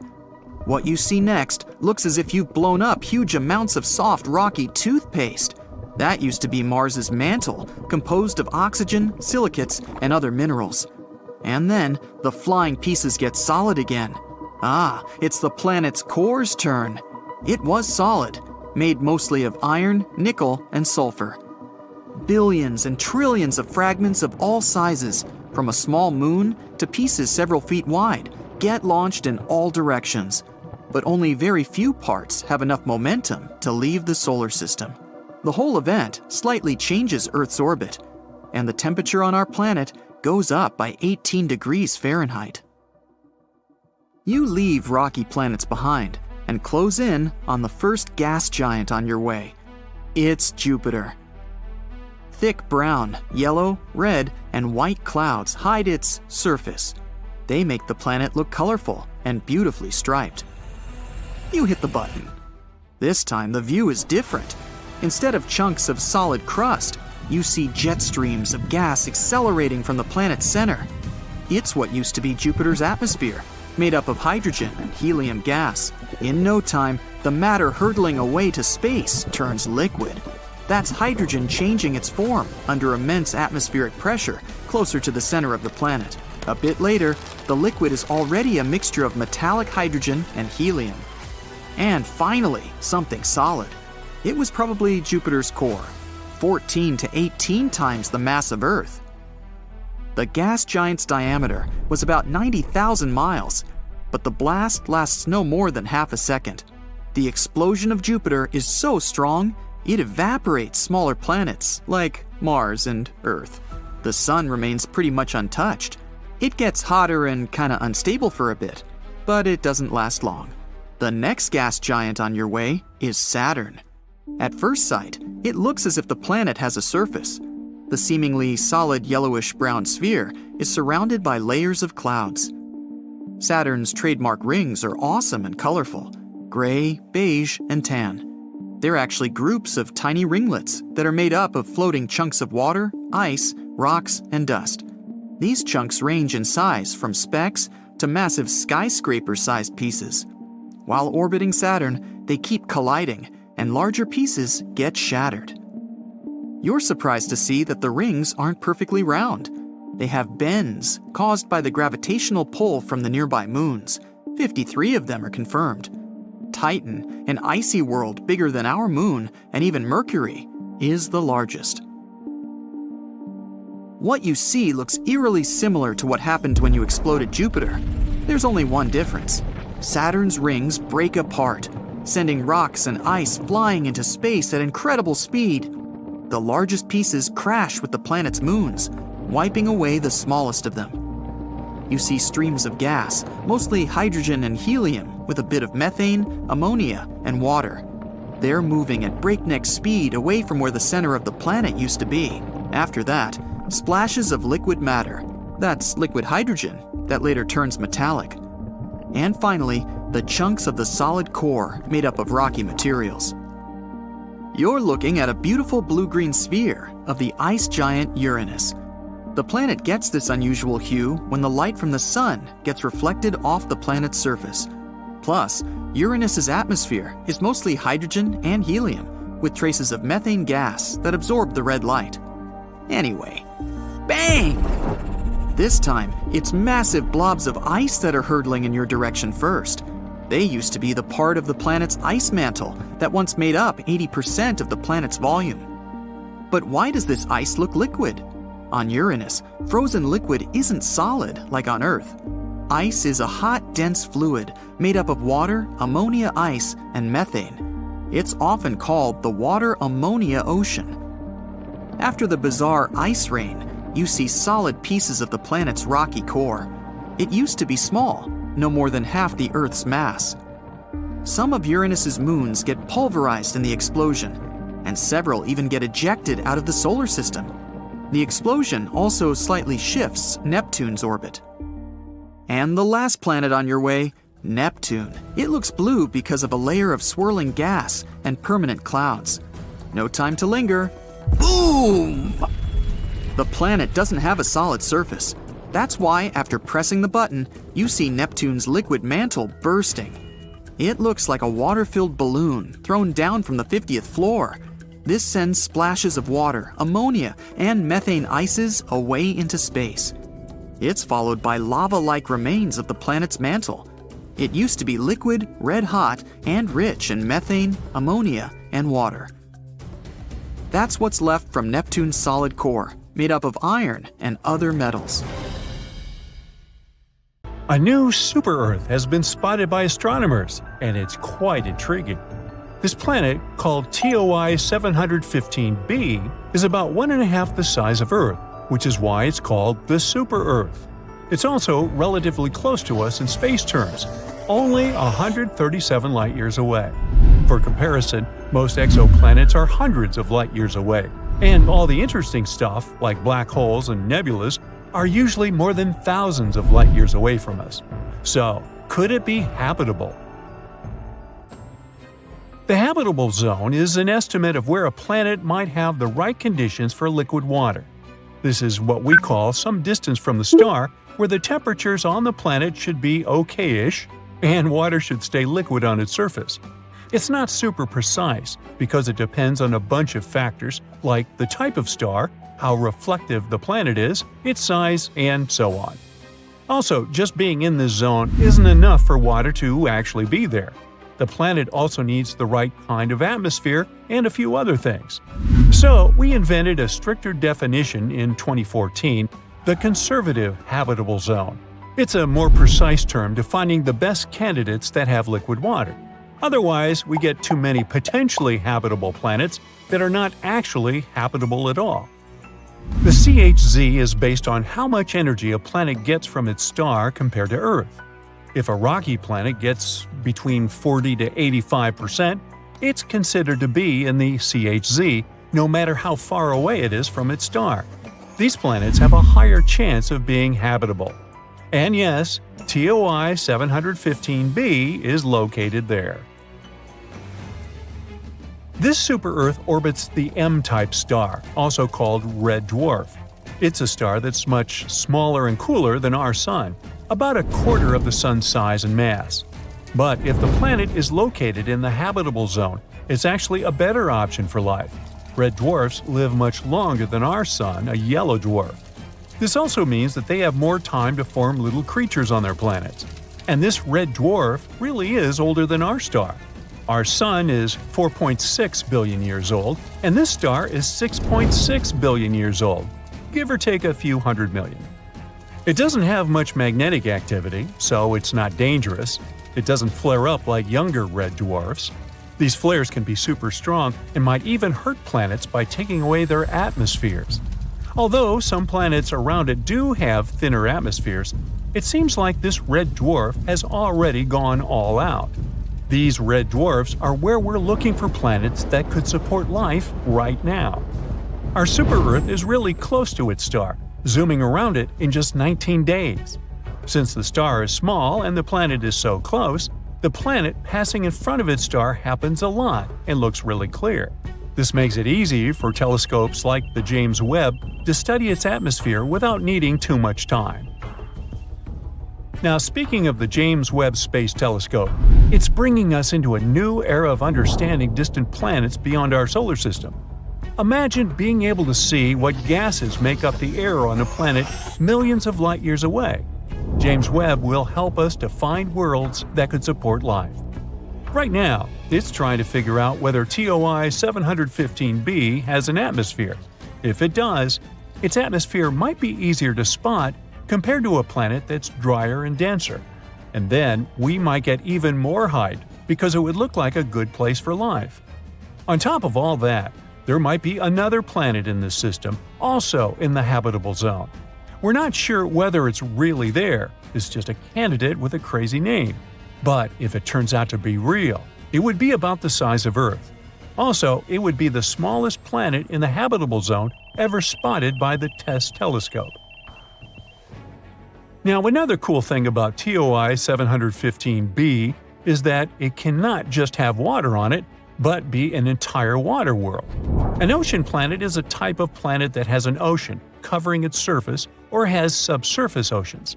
They might not have much dry land because the water can cover everything. Sometimes the entire planet can be covered in other liquids, like lava or ammonia. When it comes to planets outside our solar system, we can't see surface water directly with our current technology. Instead, scientists look for water vapor in the atmosphere as a hint there might be liquid water below. And of course, we wonder if these planets can have life, hopefully not in the form of Leviathan-like monsters. Our models show that planets with oceans might be pretty common in our galaxy. This means there could be lots of ocean worlds out there waiting to be discovered. But the most important part about TOI 715b is that it's in the so-called small planet radius gap. If we give the planets a lineup, there will be those that are bigger and smaller than Earth. But there's a sudden gap in planets that are about from 1.5 to 2 times bigger than ours. Where are they? This gap is interesting to scientists because it tells us something about how planets form and change over time. It's not that planets don't form in this size range. They actually start off larger and then lose some of their mass, like a balloon gradually deflating. Perhaps it happens because of how they orbit their stars, with stars blowing away some of their mass as they dance around it, as our Sun does with gas from comet tails. This gap holds a lot of mystery, and planets, like our new super-Earth, are clues that could help us unravel it. We aren't sure whether it exists around red dwarfs. Maybe it's a gap in how dense these planets are rather than in their actual size. So studying our discovered planet is even more interesting. It'll help us learn more about distant stars and their planets. Now, I mentioned TESS a while back. NASA's TESS, Transiting Exoplanet Survey Satellite, has been in space for 6 years now and has been incredibly successful. NASA launched TESS because we already found over 5,000 planets orbiting other stars, mainly thanks to the Kepler telescope. But Kepler mostly found large planets, not necessarily like Earth. We decided to focus TESS on finding smaller Earth-like planets around nearby bright stars, making them easier to study with future telescopes. Here's how it works. The camera observes stars and looks for changes in their brightness. If the brightness suddenly drops for a while and then gets back, it could mean there is a planet passing in front of it. But stars can dim for other reasons too. For example, flaring up or having dark spots on their surface, which is why we need to be careful with this data. TESS shows us the size and orbit of these planets. Then ground telescopes help determine their mass.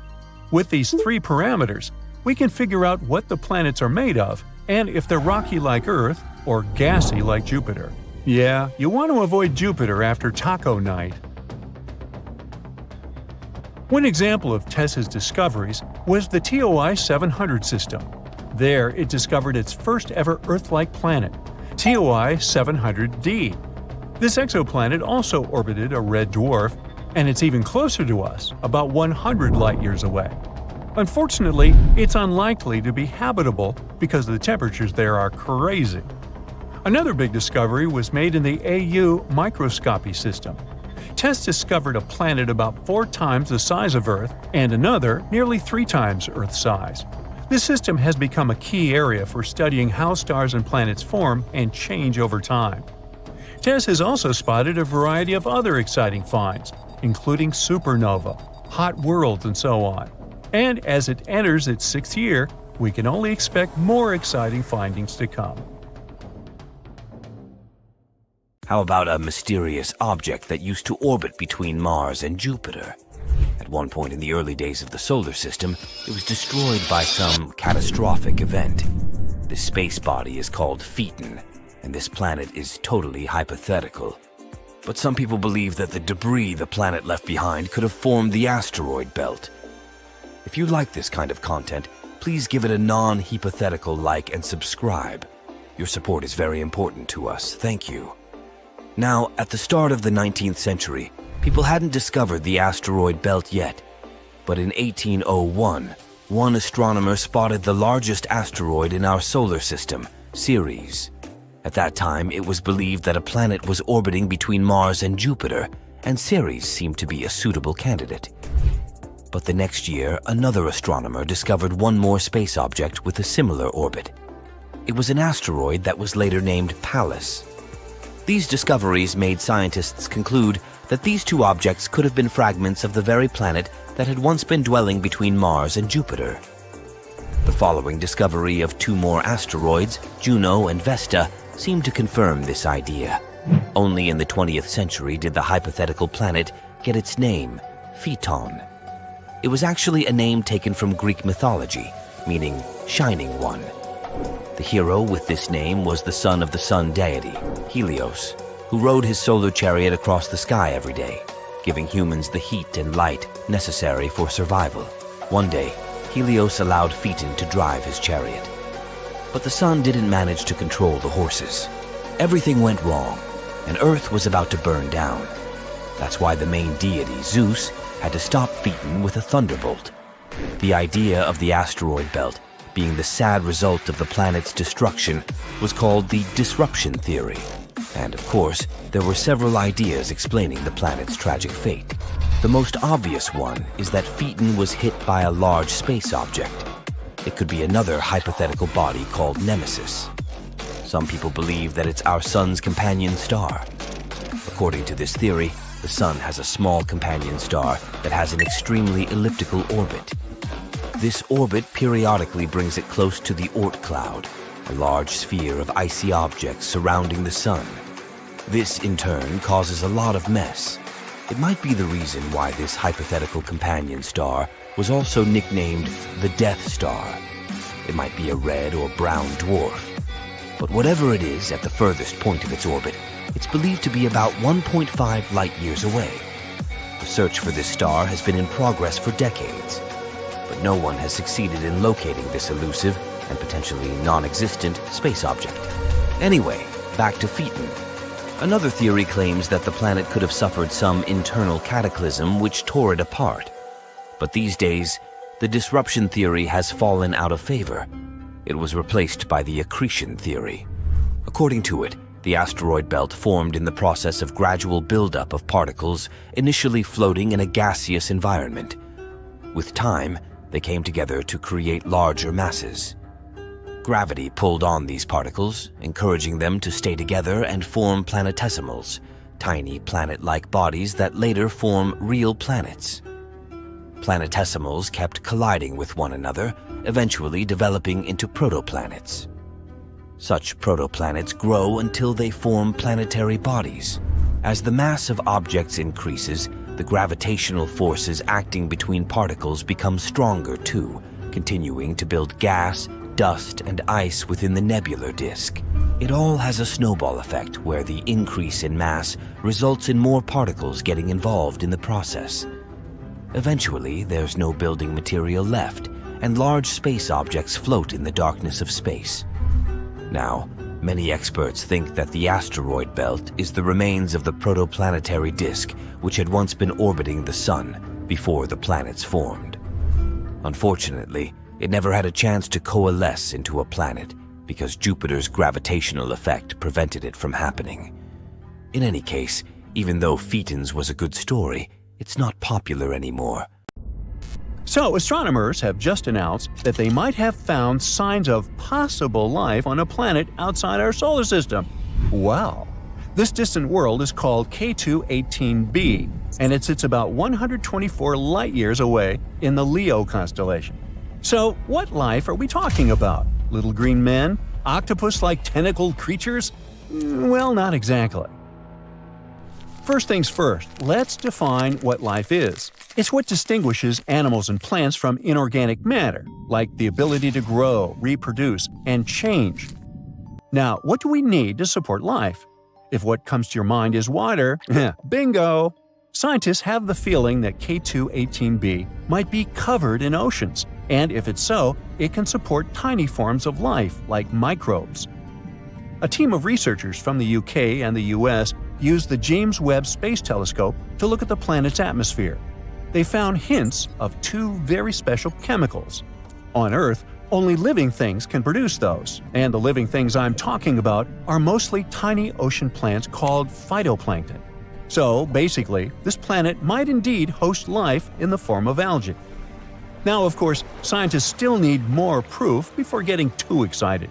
We should keep in mind that it's possible that those chemicals were made by something we don't understand yet, not necessarily by living things. But still. K2-18b is a big boy. It's more than 8 times heavier than Earth and about 2.5 times larger. So what makes it even more interesting is that it's located in the Goldilocks zone around its star. That means it's not too hot and not too cold there, just right for the existence of liquid water, which is highly important for life as we know it.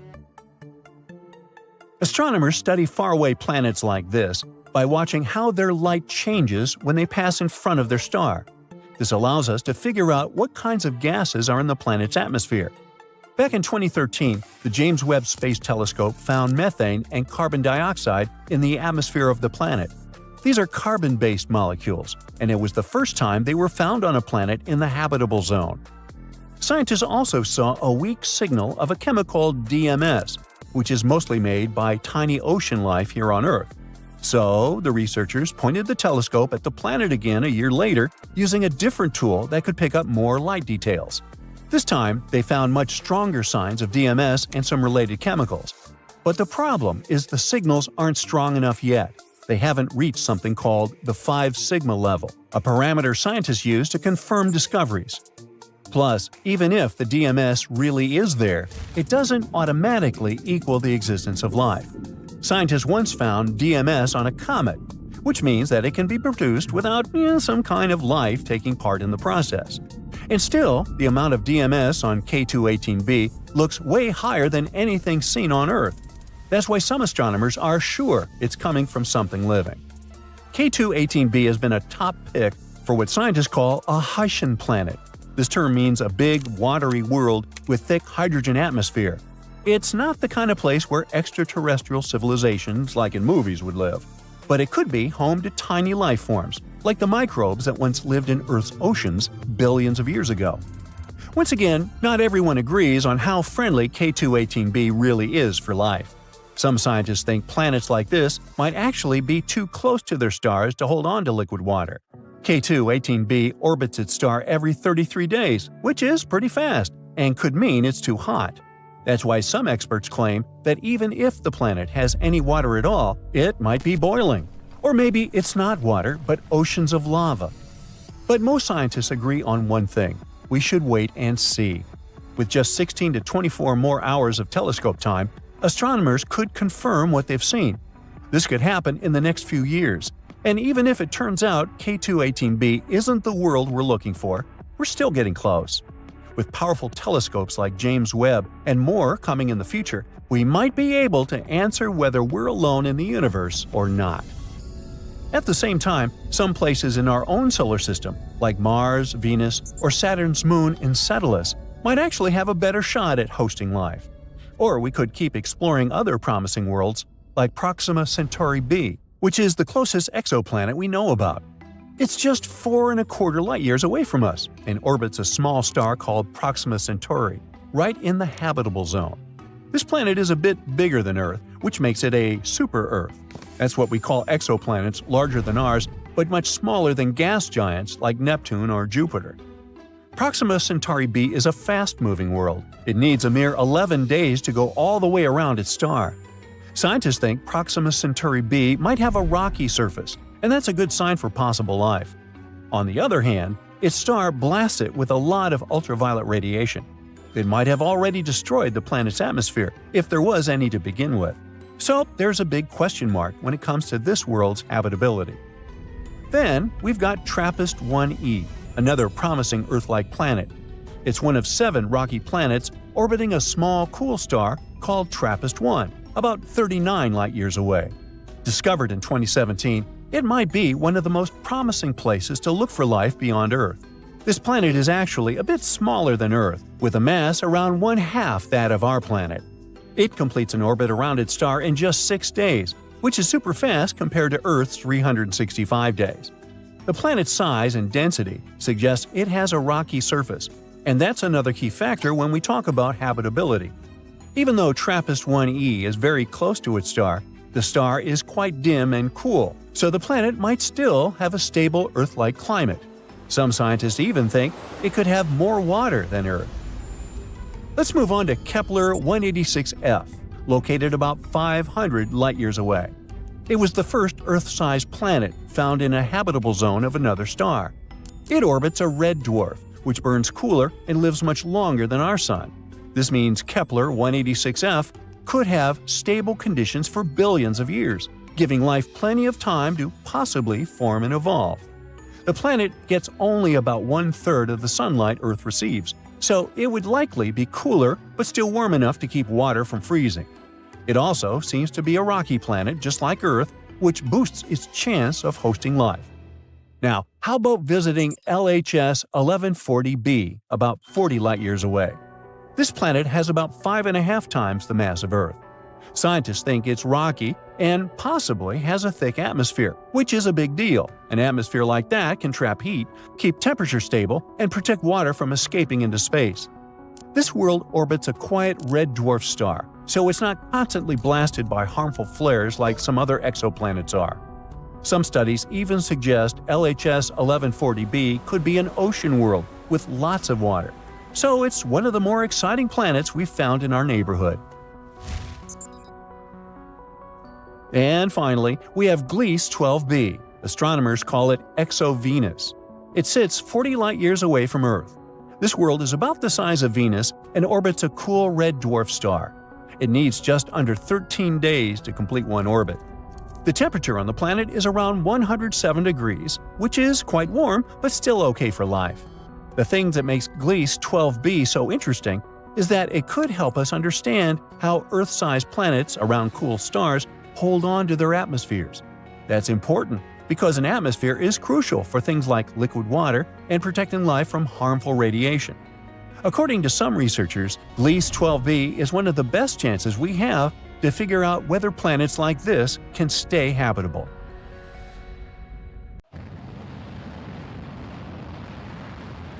NASA sent a spacecraft right into the Sun.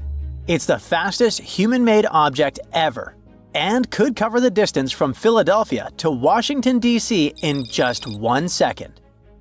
The Parker Solar Probe's mission is to study our star's dangerous behavior. Scientists warn that massive solar storms are inevitable, and the consequences could be catastrophic for our planet. The spacecraft got 7 times closer to the Sun than any other probe ever did. It managed to do so during its 20-second flyby to the star since its launch in 2018.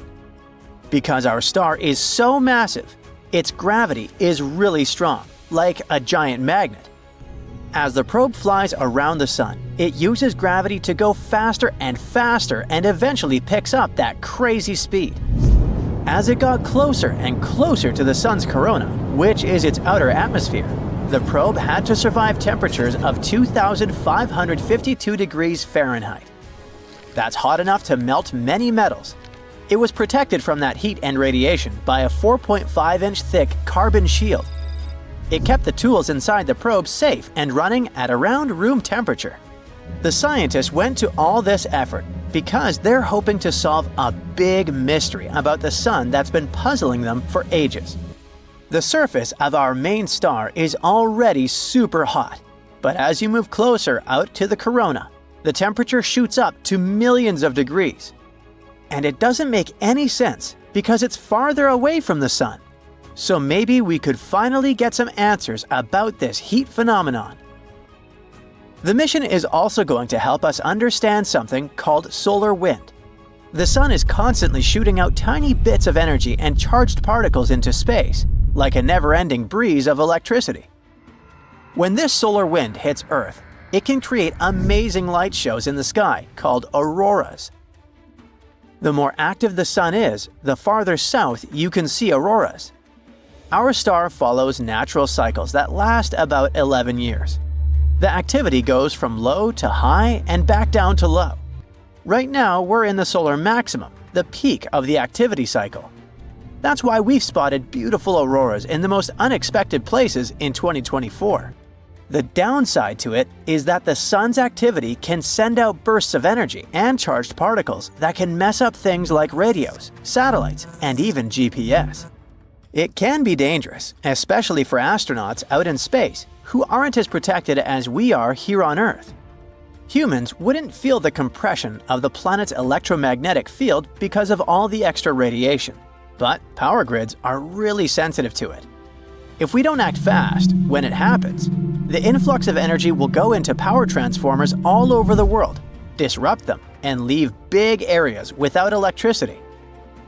If this happens during a hurricane or a tornado, when communication is already super important, it could make it much harder for emergency services to communicate and save lives. That's why it's so important to learn to predict this space weather. It's tricky because, unlike most disasters, like earthquakes, floods, and volcanoes, it doesn't leave behind any kind of physical evidence. The only big solar storms we really know about happened in 1859 and 1921.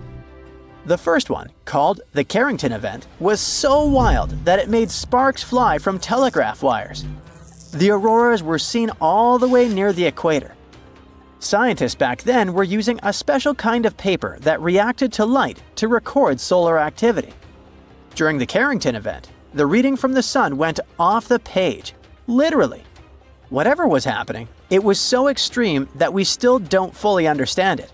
Then, there was the New York Railroad Storm of 1921.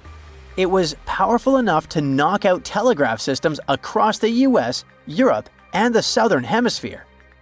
The storm boosted radio transmissions for a bit, making them travel farther than usual. But back then, there weren't nearly as many radios, so it wasn't super helpful. The bigger problem was the electrical grid in the US, which was heavily damaged. Back in 1859 and 1921, people weren't as dependent on tech as we are now. If a storm like that hits today, the consequences could be way more catastrophic. Scientists from New Zealand who study space weather are working on simulations trying to prevent disasters from happening. They say one of the possible options to do it is to study other suns like ours elsewhere in space. If we get data from thousands of stars, not just one, the picture for analysis would be more complete. So far, scientists have launched or plan to launch several other missions in addition to the Parker Solar Probe. Meanwhile, NASA is working on another mission, launching Endurance, robotic moon machinery on steroids. Its main mission will be to collect samples from key lunar locations that will later be retrieved by astronauts from the Artemis program. These samples are spread across the largest impact basin on the moon, separated by hundreds of miles. To do it, Endurance will have to be way more advanced than Perseverance, NASA's current most cutting-edge rover. Endurance will drive roughly 100 times further, drive 10 times faster, and collect roughly 200 times more sample mass. Endurance would also be the first planetary rover to drive at night. And because it will be on the far side of the moon with limited communication to Earth and surface data, it will have to drive autonomously between sample locks and make its own decisions in tough conditions. When it reaches its destination, it's going to switch to a more classic way of doing things. Scientists back on Earth will get involved directly, guiding the rover to explore the sites and collect samples. The teams on Earth will also keep an eye on how the rover is doing by monitoring its telemetry, which is the data it sends back, like its health stats. If they spot any signs that a part is wearing out or something isn't working quite right, they'll tweak the plan to keep things running smoothly. All this will cost huge amounts of money, probably way more than the Viper moon mission that was cancelled after NASA had spent around $450 million on it. While Endurance is in the planning stage, the Blue Ghost lunar lander is already on its way to the moon. Its main mission is research. It will spend 25 days in Earth's orbit, taking measurements and waiting for the right time to fling itself to the moon. After 4 days in transit, Blue Ghost will hang out in lunar orbit for another 16 days to collect more data. Then, it will descend to one of the largest basins on the moon and spend 1 lunar day there. It will measure subsurface thermal data, radiation levels, and other important data. At the end of its mission, Blue Ghost will take some final pictures of the lunar sunset. It isn't designed to return back to our planet, so when the night falls, it will do some final work and go offline for good. NASA chose the team of University of Florida aerospace engineers to work on another innovative space project. It will cost $12 million, and its goal will be to improve the way we track changes in tectonic plates and oceans on Earth from space. It will use state-of-the-art sensors that will measure even the tiniest gravitational changes. The data it gets will help scientists monitor droughts, assess groundwater reserves, and better understand changes in sea levels. They expect to launch it around 2027 aboard a SpaceX Falcon 9 rocket. Space is vast, dark, and empty. So, wait, what's that? Is it a sphere? Huh? That looks like something like a whitish soap bubble floating in space. Zoom in. A bit more. Do you see people inside? They look like ants dashing around, doing their own things. Someone is growing food, someone is working in the lab. What kind of a sci-fi fever dream is this? Now, all this might not be as unrealistic as it sounds and looks. Right at this moment, Max Space is working on inflatable space habitats that could make living in space possible and cheap. Their biggest habitat would be as roomy as a sports stadium. They've already shown off their plans, claiming that such habitats could help humanity move off Earth in the future. According to one of the founders, there isn't enough living space in space. And if we don't make it cheaper and much, much bigger, we're not going to get very far in space exploration. As for expandable habitats, they are clever. At first, they're small enough to fit on a rocket, but once they're in space, they inflate to create a much bigger living area. For example, one of such habitats with around 3,500 cubic feet of space would cost way less to make than a traditional metal module of the same size. For comparison, the ISS has about 13,700 cubic feet of living space, so this is a big deal. Similar space habitats already exist. A company called Bigelow Aerospace launched 2 test modules, Genesis 1 and Genesis 2, back in the 2000s. And another module called Beam has been attached to the ISS since 2016. Sadly, Bigelow closed down in 2020. But now, Max Space is taking the tech to the next level. They're using a totally new design to make their habitats expand reliably and on a much larger scale. They're planning to test them in space soon. In 2026, they'll send up a module the size of 2 suitcases on a SpaceX rocket. Once it inflates, it'll have about 700 cubic feet of pressurized space. They've already built a full-size prototype to test on the ground and are now making the real thing for space. While this first one won't support people, it'll have the same strength and shielding powers as future human-rated habitats. Colonies on the Moon and Mars, floating space habitats. Everything seems to be all about space exploration these days. NASA, along with space agencies from Canada, Japan, and Europe, is working on something called the Gateway Program. It is basically a plan to build a space station that will orbit the Moon. Meanwhile, billionaires are busy dreaming up colonies on Mars and Venus and even launching space tourism projects.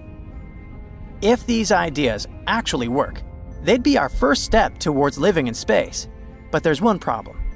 If we want to survive out there long term, we need to figure out how to produce kids in space. Should it be natural ways? Are we going to start using special technologies? Space reproduction is super tricky, and the biggest issues are radiation and gravity. That's where Spaceborne United, a company from the Netherlands, comes in. They're working on solutions for this. They've built a tiny IVF and embryo incubator that's ready to be tested in space. Just recently, they've dropped it from about 12 miles above Earth to see how radiation affects organic materials. The CEO of Spaceborne United has explained that their goal is to figure out if conception and early embryo development can happen in space. If we're serious about settling on Mars or other planets and making those settlements fully independent, we'll need to solve this reproduction issue. For example, Mars has way less gravity than Earth, and no one knows if that's enough for embryos to grow properly.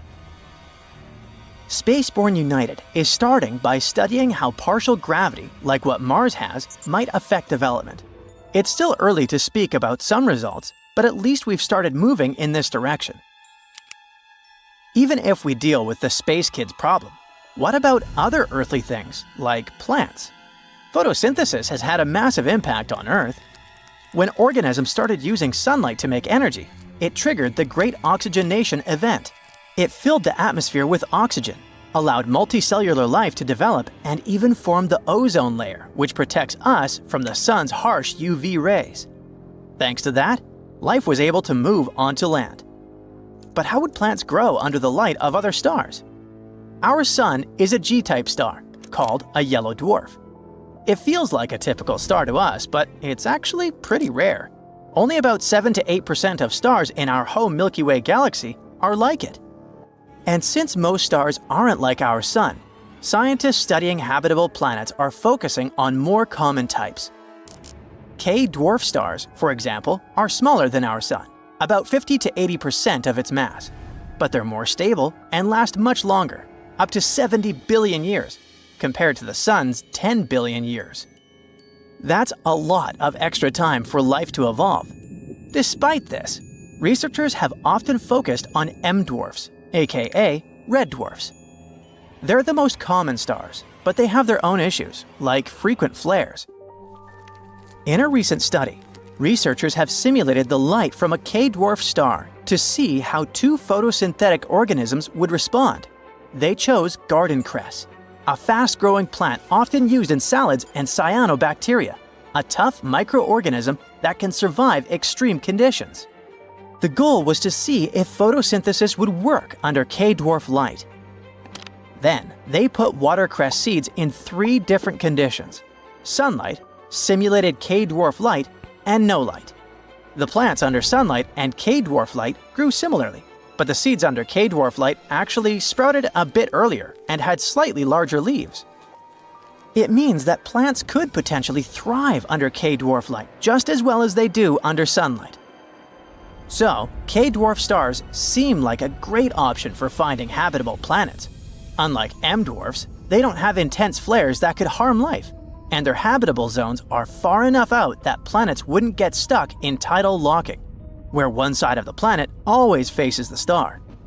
K-dwarfs also become habitable sooner in their lifetimes because their harmful radiation drops off faster than that of M-dwarfs. But how about this? What if life doesn't actually need planets to survive? That's the idea 2 scientists from the University of Edinburgh want you to consider. We've always assumed planets are crucial for life because they provide the right conditions: liquid water, temperatures and pressures to keep it liquid, and protection from harmful radiation. But what if life itself could create those conditions in space? The researchers suggest that ecosystems could generate and maintain the conditions they need without needing a planet. Life could create barriers and structures to keep water liquid, let in light for photosynthesis, block harmful UV rays, and even maintain the right pressure and temperature. And all of this in space, far from any planet.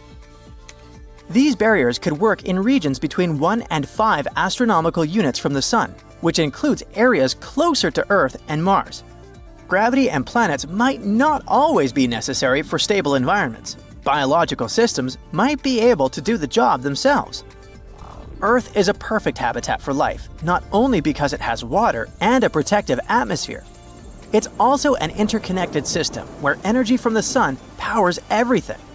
Essential elements like carbon, hydrogen, nitrogen, oxygen, phosphorus, and sulfur cycle through the planet thanks to such processes as volcanism and plate tectonics. Outside Earth, things get trickier. Take the icy moons in our solar system, for example. They might have warm, salty oceans beneath their surfaces, but do those moons have nutrient cycles like Earth? And can they keep water liquid or maintain an atmosphere? These small, cold worlds don't get much energy from the Sun, have no way to hold on to their atmospheres, and are exposed to harmful UV radiation and cosmic rays. For life to survive beyond Earth, it would need to adapt to these challenges or modify its environment. And if their idea is true, then perhaps life doesn't just adapt to its environment. It could also create entirely new ones. You're standing next to a huge floor-to-ceiling window of the spaceship/wandering city you've been calling your home for a dozen years, along with a few hundred other people. You're watching a fascinating object nearing your spaceship, wondering if it'll bring an end to this journey and your life. It looks like an asteroid, but acts like a comet, moving as if something is pushing it. Can it be the engine created by another space civilization? Are you doomed, or are you about to have contact with a different kind of intelligence? Now, let's leave this post-apocalyptic fantasy and take a closer look at these space invaders called dark comets. The most intriguing question is obviously, what makes them move? Most likely it's some gas or material escaping from the surface of these space objects. Interestingly, Until recently, no one has even been sure they existed. The first dark comet was discovered just a few years ago, and since then, researchers have identified 14 of them, including 7 new ones found just recently. The story of dark comets began in 2016, when scientists noticed something strange about an asteroid called 2003 RM. Its orbit wasn't quite what they expected. It had shifted slightly, and no one could explain that shift by typical asteroid behavior, when they received tiny pushes caused by sunlight heating an asteroid unevenly. Instead, the movement suggested that 2003 RM might have been releasing material, something comets often do. But there was a catch. The thing didn't look like a comet. There was no tail, no visible gas cloud. It was just a tiny dot of light, like a regular asteroid. At first, scientists thought 2003 RM was just a one-off mystery. But in 2017, a telescope spotted another strange object, this one from outside our solar system. It was Oumuamua. It too looked like an asteroid, but had a path that changed as if gas were escaping from it. The similarities between Oumuamua and 2003 RM made researchers think there might be more of such odd objects out there. By 2023, 7 more had been discovered in our solar system. These discoveries were enough to give this new type of object the name of dark comets. Now, scientists have enough data to start noticing patterns and learning more about their characteristics. And so, they have identified 2 main groups of dark comets. The first group, called outer dark comets, is larger, with sizes ranging from hundreds of feet to even more. They follow long elliptical orbits, similar to traditional comets that come from regions near Jupiter. The second group, inner dark comets, is smaller, usually tens of feet across. These comets move in almost circular orbits and stay closer to the Sun, near planets like Earth, Venus, and Mars. The main question these days is, where do dark comets come from? Can they be the remnants of larger bodies that broke apart? These space bodies could help us understand the history of the solar system. What if they had delivered the ingredients for life to early Earth? Once we study dark comets better, we might figure out if they contain materials like ice or organic compounds. And indeed, some researchers are sure that dark comets may contain or once have contained ice and played a big role in bringing water to Earth. According to a couple of studies, some asteroids in the asteroid belt, a region between Mars and Jupiter filled with rocky debris, might have ice beneath their surfaces. And this ice from the asteroid belt could have traveled into near-Earth space. In other words, it could be a pathway for water to reach our planet. So far, no one is saying that dark comets definitely brought water to Earth, but they might be another mechanism for moving ice from one part of the solar system to another. The study also hints at a connection between dark comets and a group known as Jupiter family comets. These are comets whose orbits are strongly influenced by the gravity of Jupiter, often pulling them inward toward the Sun. This connection makes it even more difficult to understand where dark comets come from and how they behave. Now, let's take a closer look at the differences between asteroids and comets. Traditional asteroids are rocky bodies that orbit relatively close to the Sun, typically within the ice line. This region is so close to the Sun that any ice on an asteroid surface would turn directly from a solid into a gas, leaving behind only rock. Comets, in turn, are icy bodies that form farther from the Sun. When they approach the inner solar system, their ice starts turning from a solid to a gas tube, creating a visible cloud called a coma or a tail while releasing dust and gas. Dark comets blur these definitions. They appear as rocky asteroid objects without a coma or tail, but they have behavior typical of comets, and that's small non-gravitational accelerations. These accelerations occur when ice turns into gas, giving the object a slight push. After analyzing 7 known dark comets, astronomers estimated that between 0.5% and 60% of all near-Earth objects might belong to this mysterious category.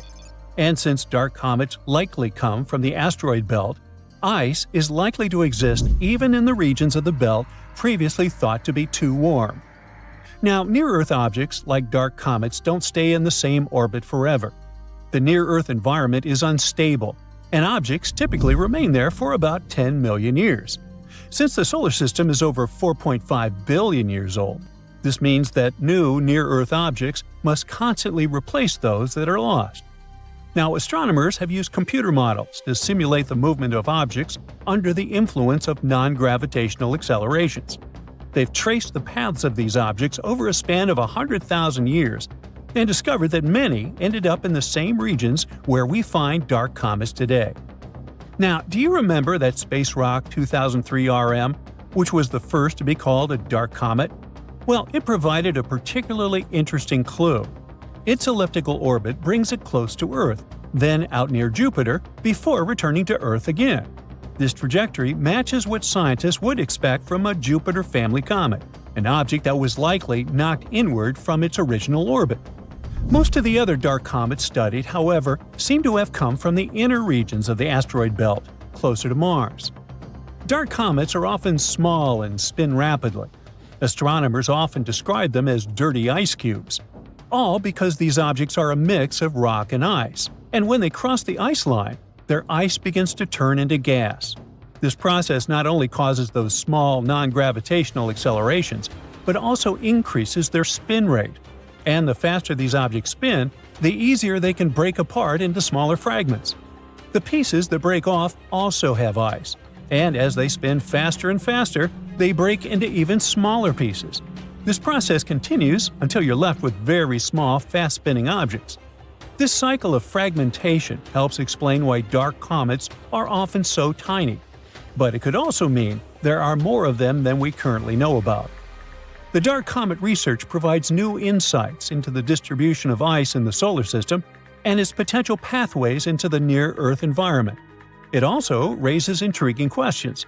For example, how much ice remains hidden in the asteroid belt? Or could dark comets have played a role in delivering water or organic materials to Earth? One of the most important points is that dark comets may represent a significant part of near-Earth objects. If it turns out to be true, it could mean that our understanding of the population of near-Earth objects and their potential risks for our planet is far from complete. The processes shaping dark comets, from sublimation to fragmentation, could be a major factor in the evolution of icy bodies throughout the solar system. Luckily, these days, scientists have an opportunity to combine advanced modeling with observations, which can eventually shed light on that very elusive class of objects that could have clues to the history of water and life on Earth. Something unusual has been spotted on the Moon, and it's getting attention for a reason. New high-resolution observations linked to NASA's Artemis program revealed areas where the lunar surface appears to have shifted, cracked, or partially collapsed. In some images, it even looks like a section of the Moon has broken away. At first glance, this sounds extreme. The Moon is usually described as geologically inactive, a stable and unchanging world. But the data tells a different story. Certain regions now show surface features that were not clearly visible in older imagery, suggesting relatively recent changes. The key to understanding this lies in how the Moon actually evolves. Even without plate tectonics like Earth, the Moon is still slowly changing. One of the main reasons is temperature. The lunar surface experiences extreme swings from about 120 degree Celsius during the day to 130 degree Celsius at night. These rapid changes cause the surface material to expand and contract over and over again, gradually weakening rock structures. Over time, this leads to cracking. Another major factor is the Moon's internal cooling. As the Moon slowly loses heat, its interior contracts. This process creates stress in the crust, forming features known as lobate scarps, which are essentially small cliffs or fault lines. Data from NASA's Lunar Reconnaissance Orbiter has identified thousands of these structures, some stretching for several kilometers. What makes them important is their age. Many of these scarps appear relatively young, which suggests the Moon is still tectonically active on a small scale. There is also direct evidence of seismic activity. Instruments left on the surface during the Apollo missions recorded moonquakes with magnitudes up to about 5.0. These are strong enough to shift surface material, especially in areas where the ground is already unstable. Recent analysis shows that some of these lunar faults may have been active within the last 50 million years, which is extremely recent in geological terms. In some regions, boulders up to several meters in size have been observed at the base of cliffs, likely dislodged by seismic activity. Computer models suggest that even a moderate moonquake could trigger cascading rockfalls across unstable slopes, especially near the lunar poles where future missions are planned.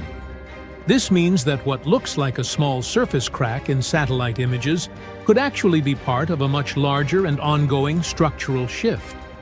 In several locations, high-resolution images show slopes that appear to have partially collapsed.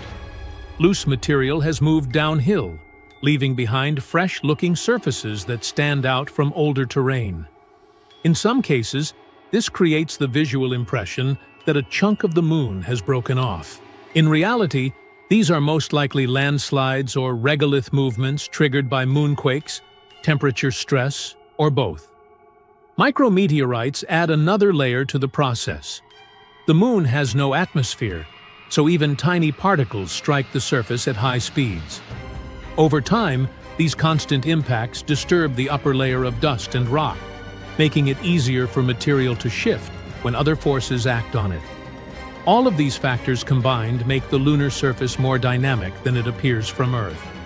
For scientists, this is not just an interesting detail, it has practical implications. Missions like Artemis are focused on long-term exploration, including future landings and potential infrastructure on the moon. Understanding which areas are stable and which are prone to change is critical. Regions with active fault lines or loose surface material could present risks for landing spacecraft or building equipment.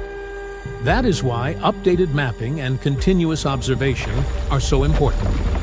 At the same time, these changes provide valuable scientific insight. They show that the moon is not completely inactive. It is still evolving, slowly reshaping its surface through small but continuous processes. The idea that a massive piece of the moon suddenly broke off is not supported by current evidence. But smaller-scale changes are happening, and they are measurable. And in some cases, they can look dramatic enough to raise new questions. Because when we look at the moon with higher precision than ever before, we are starting to see something unexpected. A world that seemed frozen in time is still changing. You might think high-tech telescopes let us see every inch of the moon, but that's not true. At our satellite's south pole lie giant craters untouched by sunlight for eons, stuck in pitch black, colder than Pluto, and almost impossible to explore. However, maybe we have to if we want to explore space. Because the darkness hides some must-have resources that will make life and long-distance travel in space possible. Yes, we're talking about water locked up as tiny crystals in the lunar soil. Now, water in space is always good news. You've probably heard that scientists are also obsessed with finding it on Mars. If the red planet has any type of water below its surface, it raises the exciting possibility that life might have existed there. Even microbes would be the biggest discovery in human history. That's why rovers are poking around Martian craters and drilling into the soil like some very dedicated space gardeners. But as incredible as water on Mars would be, water on the moon might be even more valuable to us in the short term. The reasons are simple: the distance and the gravity of the moon. We can reach our satellite in 3 days. That's almost nothing. It takes at least 7 days to reach New York from London via a cruise ship.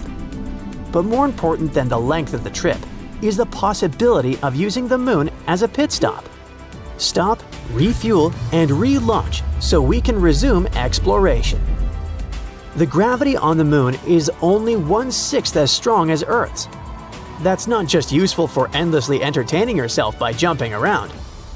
This difference means that launching rockets from our satellite is much easier compared to launching them from Earth, which requires a tremendous amount of fuel. just to break free from the atmosphere.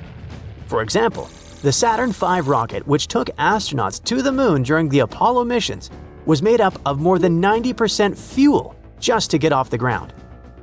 On the moon, however, it's much easier to launch a rocket. That means that we could carry heavier loads with less fuel. It's like being able to take a bigger suitcase on your trip. If we can find and use ice on the moon to create rocket fuel, it would turn our satellite into a practical and affordable stop for exploring the solar system. Not to mention that by applying some basic chemistry, we could extract oxygen from water and use it for breathing or rocket engines. Also, astronauts would need water to drink and grow crops on the lunar base.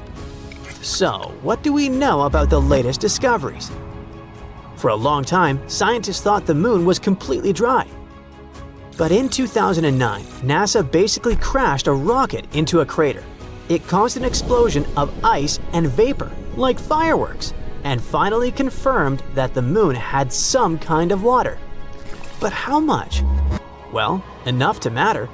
The data suggests there could be hundreds of millions of tons of water ice locked up in the moon's polar regions. Some estimates roughly say 1.3 trillion pounds. That's about the same weight as 460 million cars. Not exactly lakes, but still a lot. And there still could be more. This water could also contribute to uncovering cool scientific secrets. The ice is ancient, which makes it like a time capsule from the early days of the solar system. Studying those frozen molecules might tell us not only how water got to the moon, but also how it appeared on Earth. Anyway, what's all that water doing on the moon? How did it get there? Scientists assume that some of it probably hitched a ride on comets and asteroids billions of years ago. Many of those space rocks carried ice, and some of that water ended up in the polar regions. Another source could be the way solar wind interacts with the lunar surface. In any case, however this ice appeared on the moon, the real trick is where it ended up, inside its polar craters. And while we can find the ice not only in the craters at the South Pole, that's where the largest, most stable reserves are believed to be. Some of those craters are enormous. One of the most famous is called the Shackleton crater, and it's over 13 miles wide and more than 2 miles deep. That's almost twice as deep as the Grand Canyon. The moon barely tilts on its axis, only about 1 degree, so the sun never peaks over the rims of those deep polar pits. The temperatures dip to around -400 degrees Fahrenheit there.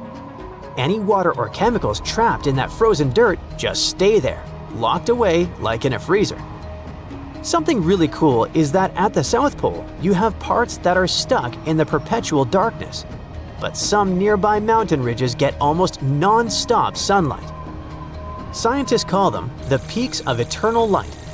They are perfect for setting up solar panels, while still being close enough to access the icy treasures hidden below. The poles of the moon are the only places in our solar system we know of where perpetual day and night exist side by side. But the eternal night isn't just fascinating, it's dangerous. The terrain out there is absolutely unforgiving. We can't even simulate something like that on Earth. We don't even know what it looks like from the inside. It's worse than exploring the northernmost part of Antarctica while wearing a blindfold. So now that we know this, is that potential water even obtainable? That question is probably worth several trillions of dollars. Yes, there's water over there, but getting to it won't be like scooping ice cream from a bowl. What we're really talking about are microscopic ice crystals mixed into lunar dust. To make use of it, machines would need to dig and heat up the soil, then capture the vapor before it escapes back into space. And then there's freezing.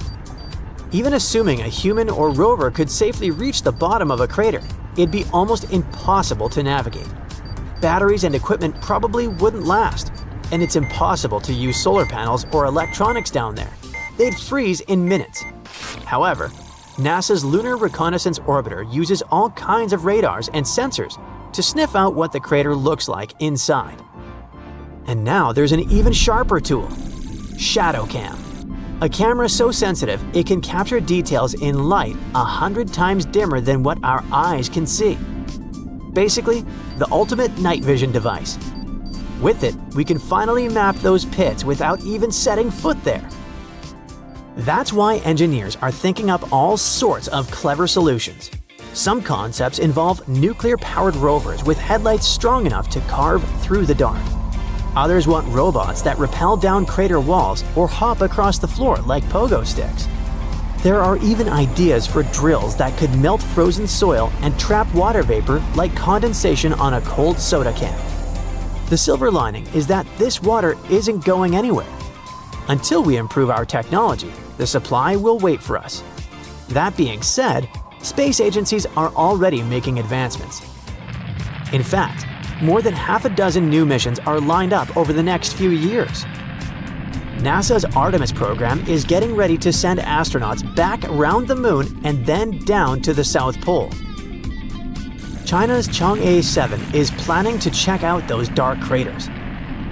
And private companies like Firefly and Blue Origin are gearing up to deliver equipment and experiments. Now, here's a bonus, lesser-known fun fact. The moon smells. When Apollo astronauts brought lunar dust into their landers, it mixed with the oxygen inside and ended up smelling pretty strong. They said it was like burnt gunpowder or fireworks. Lunar dust has nothing to do with gunpowder, but its particles are highly reactive. After sitting in space for billions of years, they reacted instantly with oxygen in the cabin, creating that smoky odor.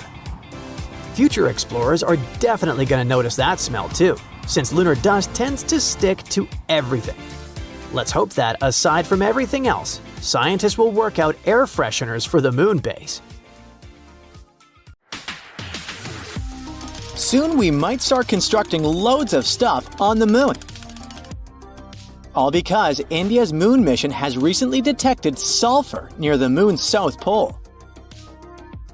This chemical element can come in extremely handy for creating infrastructure on our satellite. It's the first time this chemical element has been discovered on Earth's natural satellite.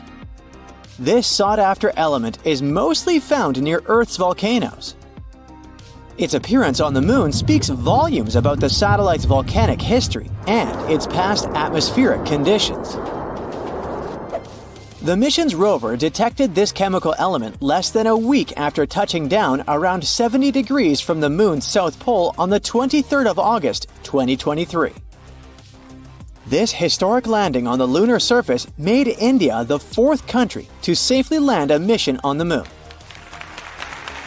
It's also the first spacecraft to touch down so close to the south pole of our satellite.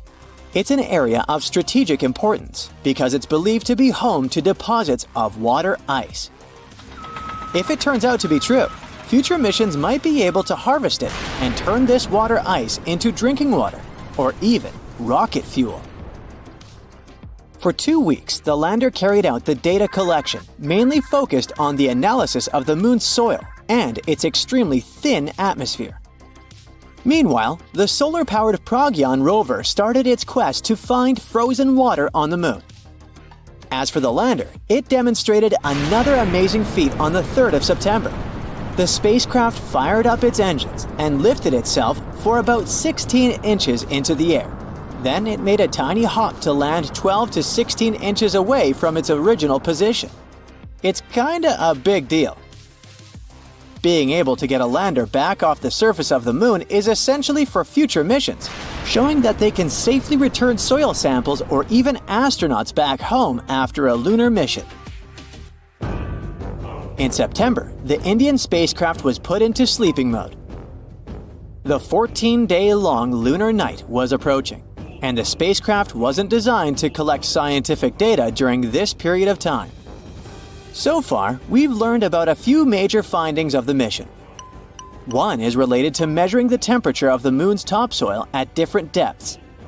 Intriguingly, the surface of the satellite in that region turned out to be hotter than expected. It was believed that the temperature could be between 68 and 86 degrees Fahrenheit on the surface, but it was around 158 degrees Fahrenheit, way hotter than it should be. The other discovery indicates the presence of several chemical elements, including oxygen. Besides, the data received from the spacecraft confirms the presence of aluminum, calcium, iron, titanium, silicon, and other chemical elements on the lunar surface close to the South Pole. The rover also used special instruments designed to measure quakes and rumbles beneath the lunar surface to detect some seismic activity. It brings us back to the sulfur detected thanks to the rover's spectroscope. Scientists are currently working on figuring out whether this element formed on the surface in a natural way or whether it's the result of volcanic activity or a meteor strike. Another astonishing thing found on the moon is a rock, and it may be the oldest known Earth rock. A 0.7-inch wide chip included in a large rock collection brought to our planet by Apollo astronauts might actually be a 4-billion-year-old fragment of Earth. This finding could help us paint a better picture of the intense pounding early Earth got at the dawn of its life.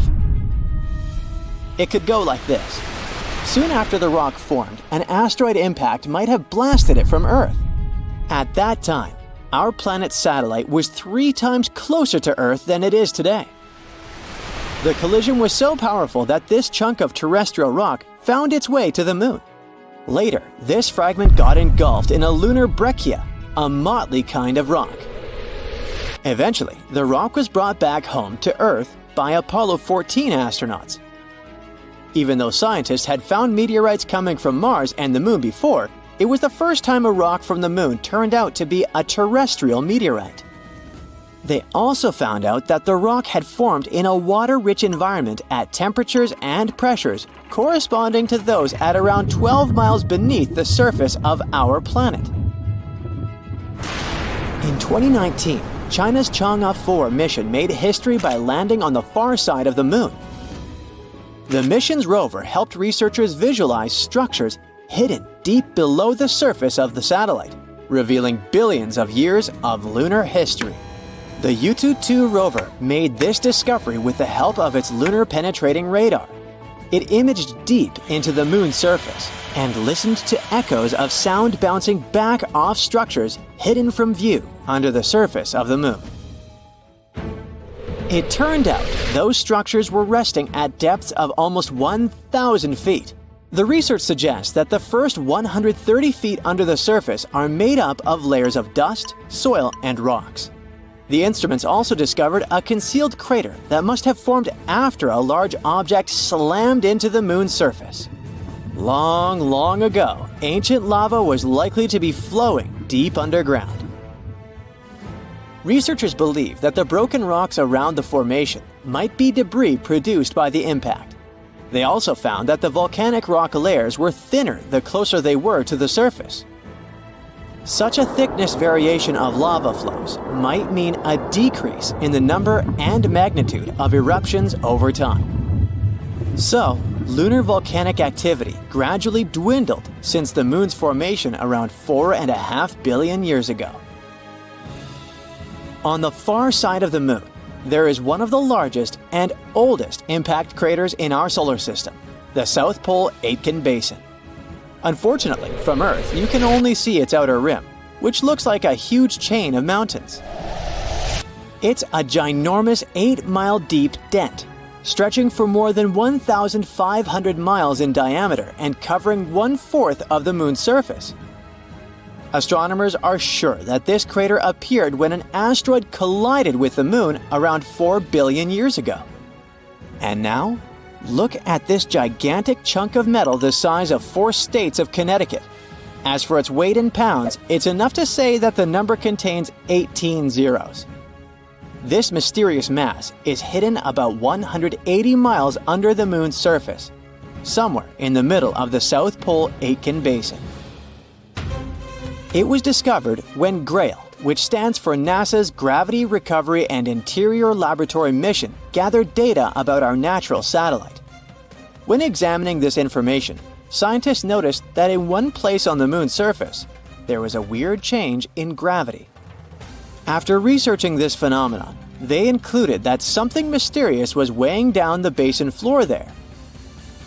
So far, researchers haven't figured out the origin of the bizarre lump, but there are several theories. One of them claims that the finding is a chunk of dense oxide, which appeared when the moon was just taking its shape. At that time, the satellite was still covered with ancient oceans of magma, and the lump could be formed at the final stages of its cooling.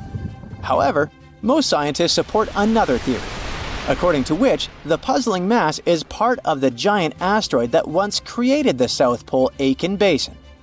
Since the thing is metallic, it's probably the iron-nickel core of the asteroid. There might be a labyrinth of lava tubes on the moon. Not so long ago, astronomers received the results of underground topography and discovered a massive cave under the surface of Earth's satellite. It could be the result of the lunar volcanic activity that happened more than 3 billion years ago. Streams of lava hardened, creating a thick, hard crust on the outside. But inside, it kept flowing, melting the rock and creating tunnels and caves. Numerous small pits in the moon's surface discovered by NASA seem to be the openings to such lava tubes. If this theory is confirmed, the underground tunnels might serve not only as a convenient location for human-crewed space missions, but also as much-needed water sources for astronauts. There's something happening inside the moon, something that nobody expected. Not a dramatic shift you'd see on the outside, but deep down, where things seem frozen in time, scientists have uncovered a hidden layer of what you could only call moon goo. Remember those school lessons about the crust, mantle, and core? Much like the Earth, the moon is made up of layers, a crust, mantle, and core. However, the moon's core is much smaller compared to ours. Earth's core is huge. It makes up about a third of our entire planet's mass. The moon's core makes up only about 1 to 2% of its mass, and its diameter is about 1/5 the diameter of the moon itself. It's surrounded by a hard, rocky mantle. But it turns out that between these two layers, that mysterious goo layer, and it's way more important than you might think. The layer is soft and partially molten, ebbing and flowing like the tides in our oceans. It rises and falls, stretching and shifting as if it were alive. Its movement isn't chaotic, but subtle and regular. We always knew that the moon influences our seas and oceans, causing tides with its gravity. But it turns out that we influence it back. The goo ocean reacts to the gravitational dance between Earth and the Sun. Also, the molten layer could be made of ilmenite, a very intriguing material. Ilmenite is rich in titanium, a strong and lightweight metal that we really love over here on Earth. Titanium is used in everything from airplane parts and spacecraft to medical devices, even in everyday items like bikes and laptops. All because it's incredibly strong and very resistant to corrosion and heat. So, if the moon might have a molten layer rich in ilmenite, that would be awesome. Astronomers are already planning for lunar bases, and if we had a material to build structures, spacecraft, or even tools for astronauts right there, that would be a game changer. Otherwise, we'd need to transport materials from Earth, which is extremely costly. This is our first tangible sign that the moon is not just a cold, boring rock. Instead, it's dynamic, living, and breathing, with moving forces beneath the surface. NASA used new special tools to discover this: the Gravity Recovery and Interior Laboratory and the Lunar Reconnaissance Orbiter. These are both space missions designed to study the moon, but they don't just look at the surface like a telescope. Instead, they help measure things we can't see with our eyes, like the moon's gravity and how it changes over time. Grail sent 2 small spacecraft around the moon named Ebb and Flow. Clever. The idea was for these spacecraft to fly close to each other and measure tiny differences in the moon's gravity as they go. It's like they were feeling the moon's invisible pull in different places. If the moon's gravity was stronger in one spot, the spacecraft moved closer together, and if it was weaker, they moved farther apart. This helps scientists understand what's going on inside the moon, even if they can't actually go there. And the spacecraft intentionally crashed into the moon in December 2012 to end the mission. The Lunar Reconnaissance Orbiter is a bit different. It takes super detailed pictures of the moon and collects other important information about its surface.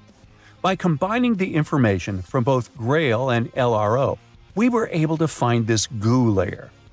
But this discovery actually challenges everything we thought we knew about lunar geology.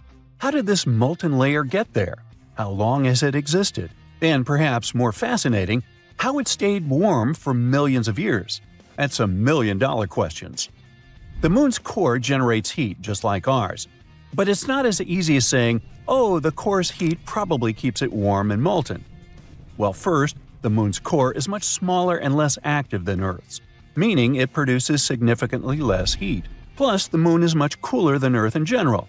With temperature dropping to minus 200 degrees Fahrenheit on the surface, how could this inner layer still stay in this flowing state? That's still a mystery. In any case, this goo could actually explain a lot of stuff about the moon. For example, astronomers were exploring moonquakes and how they happen.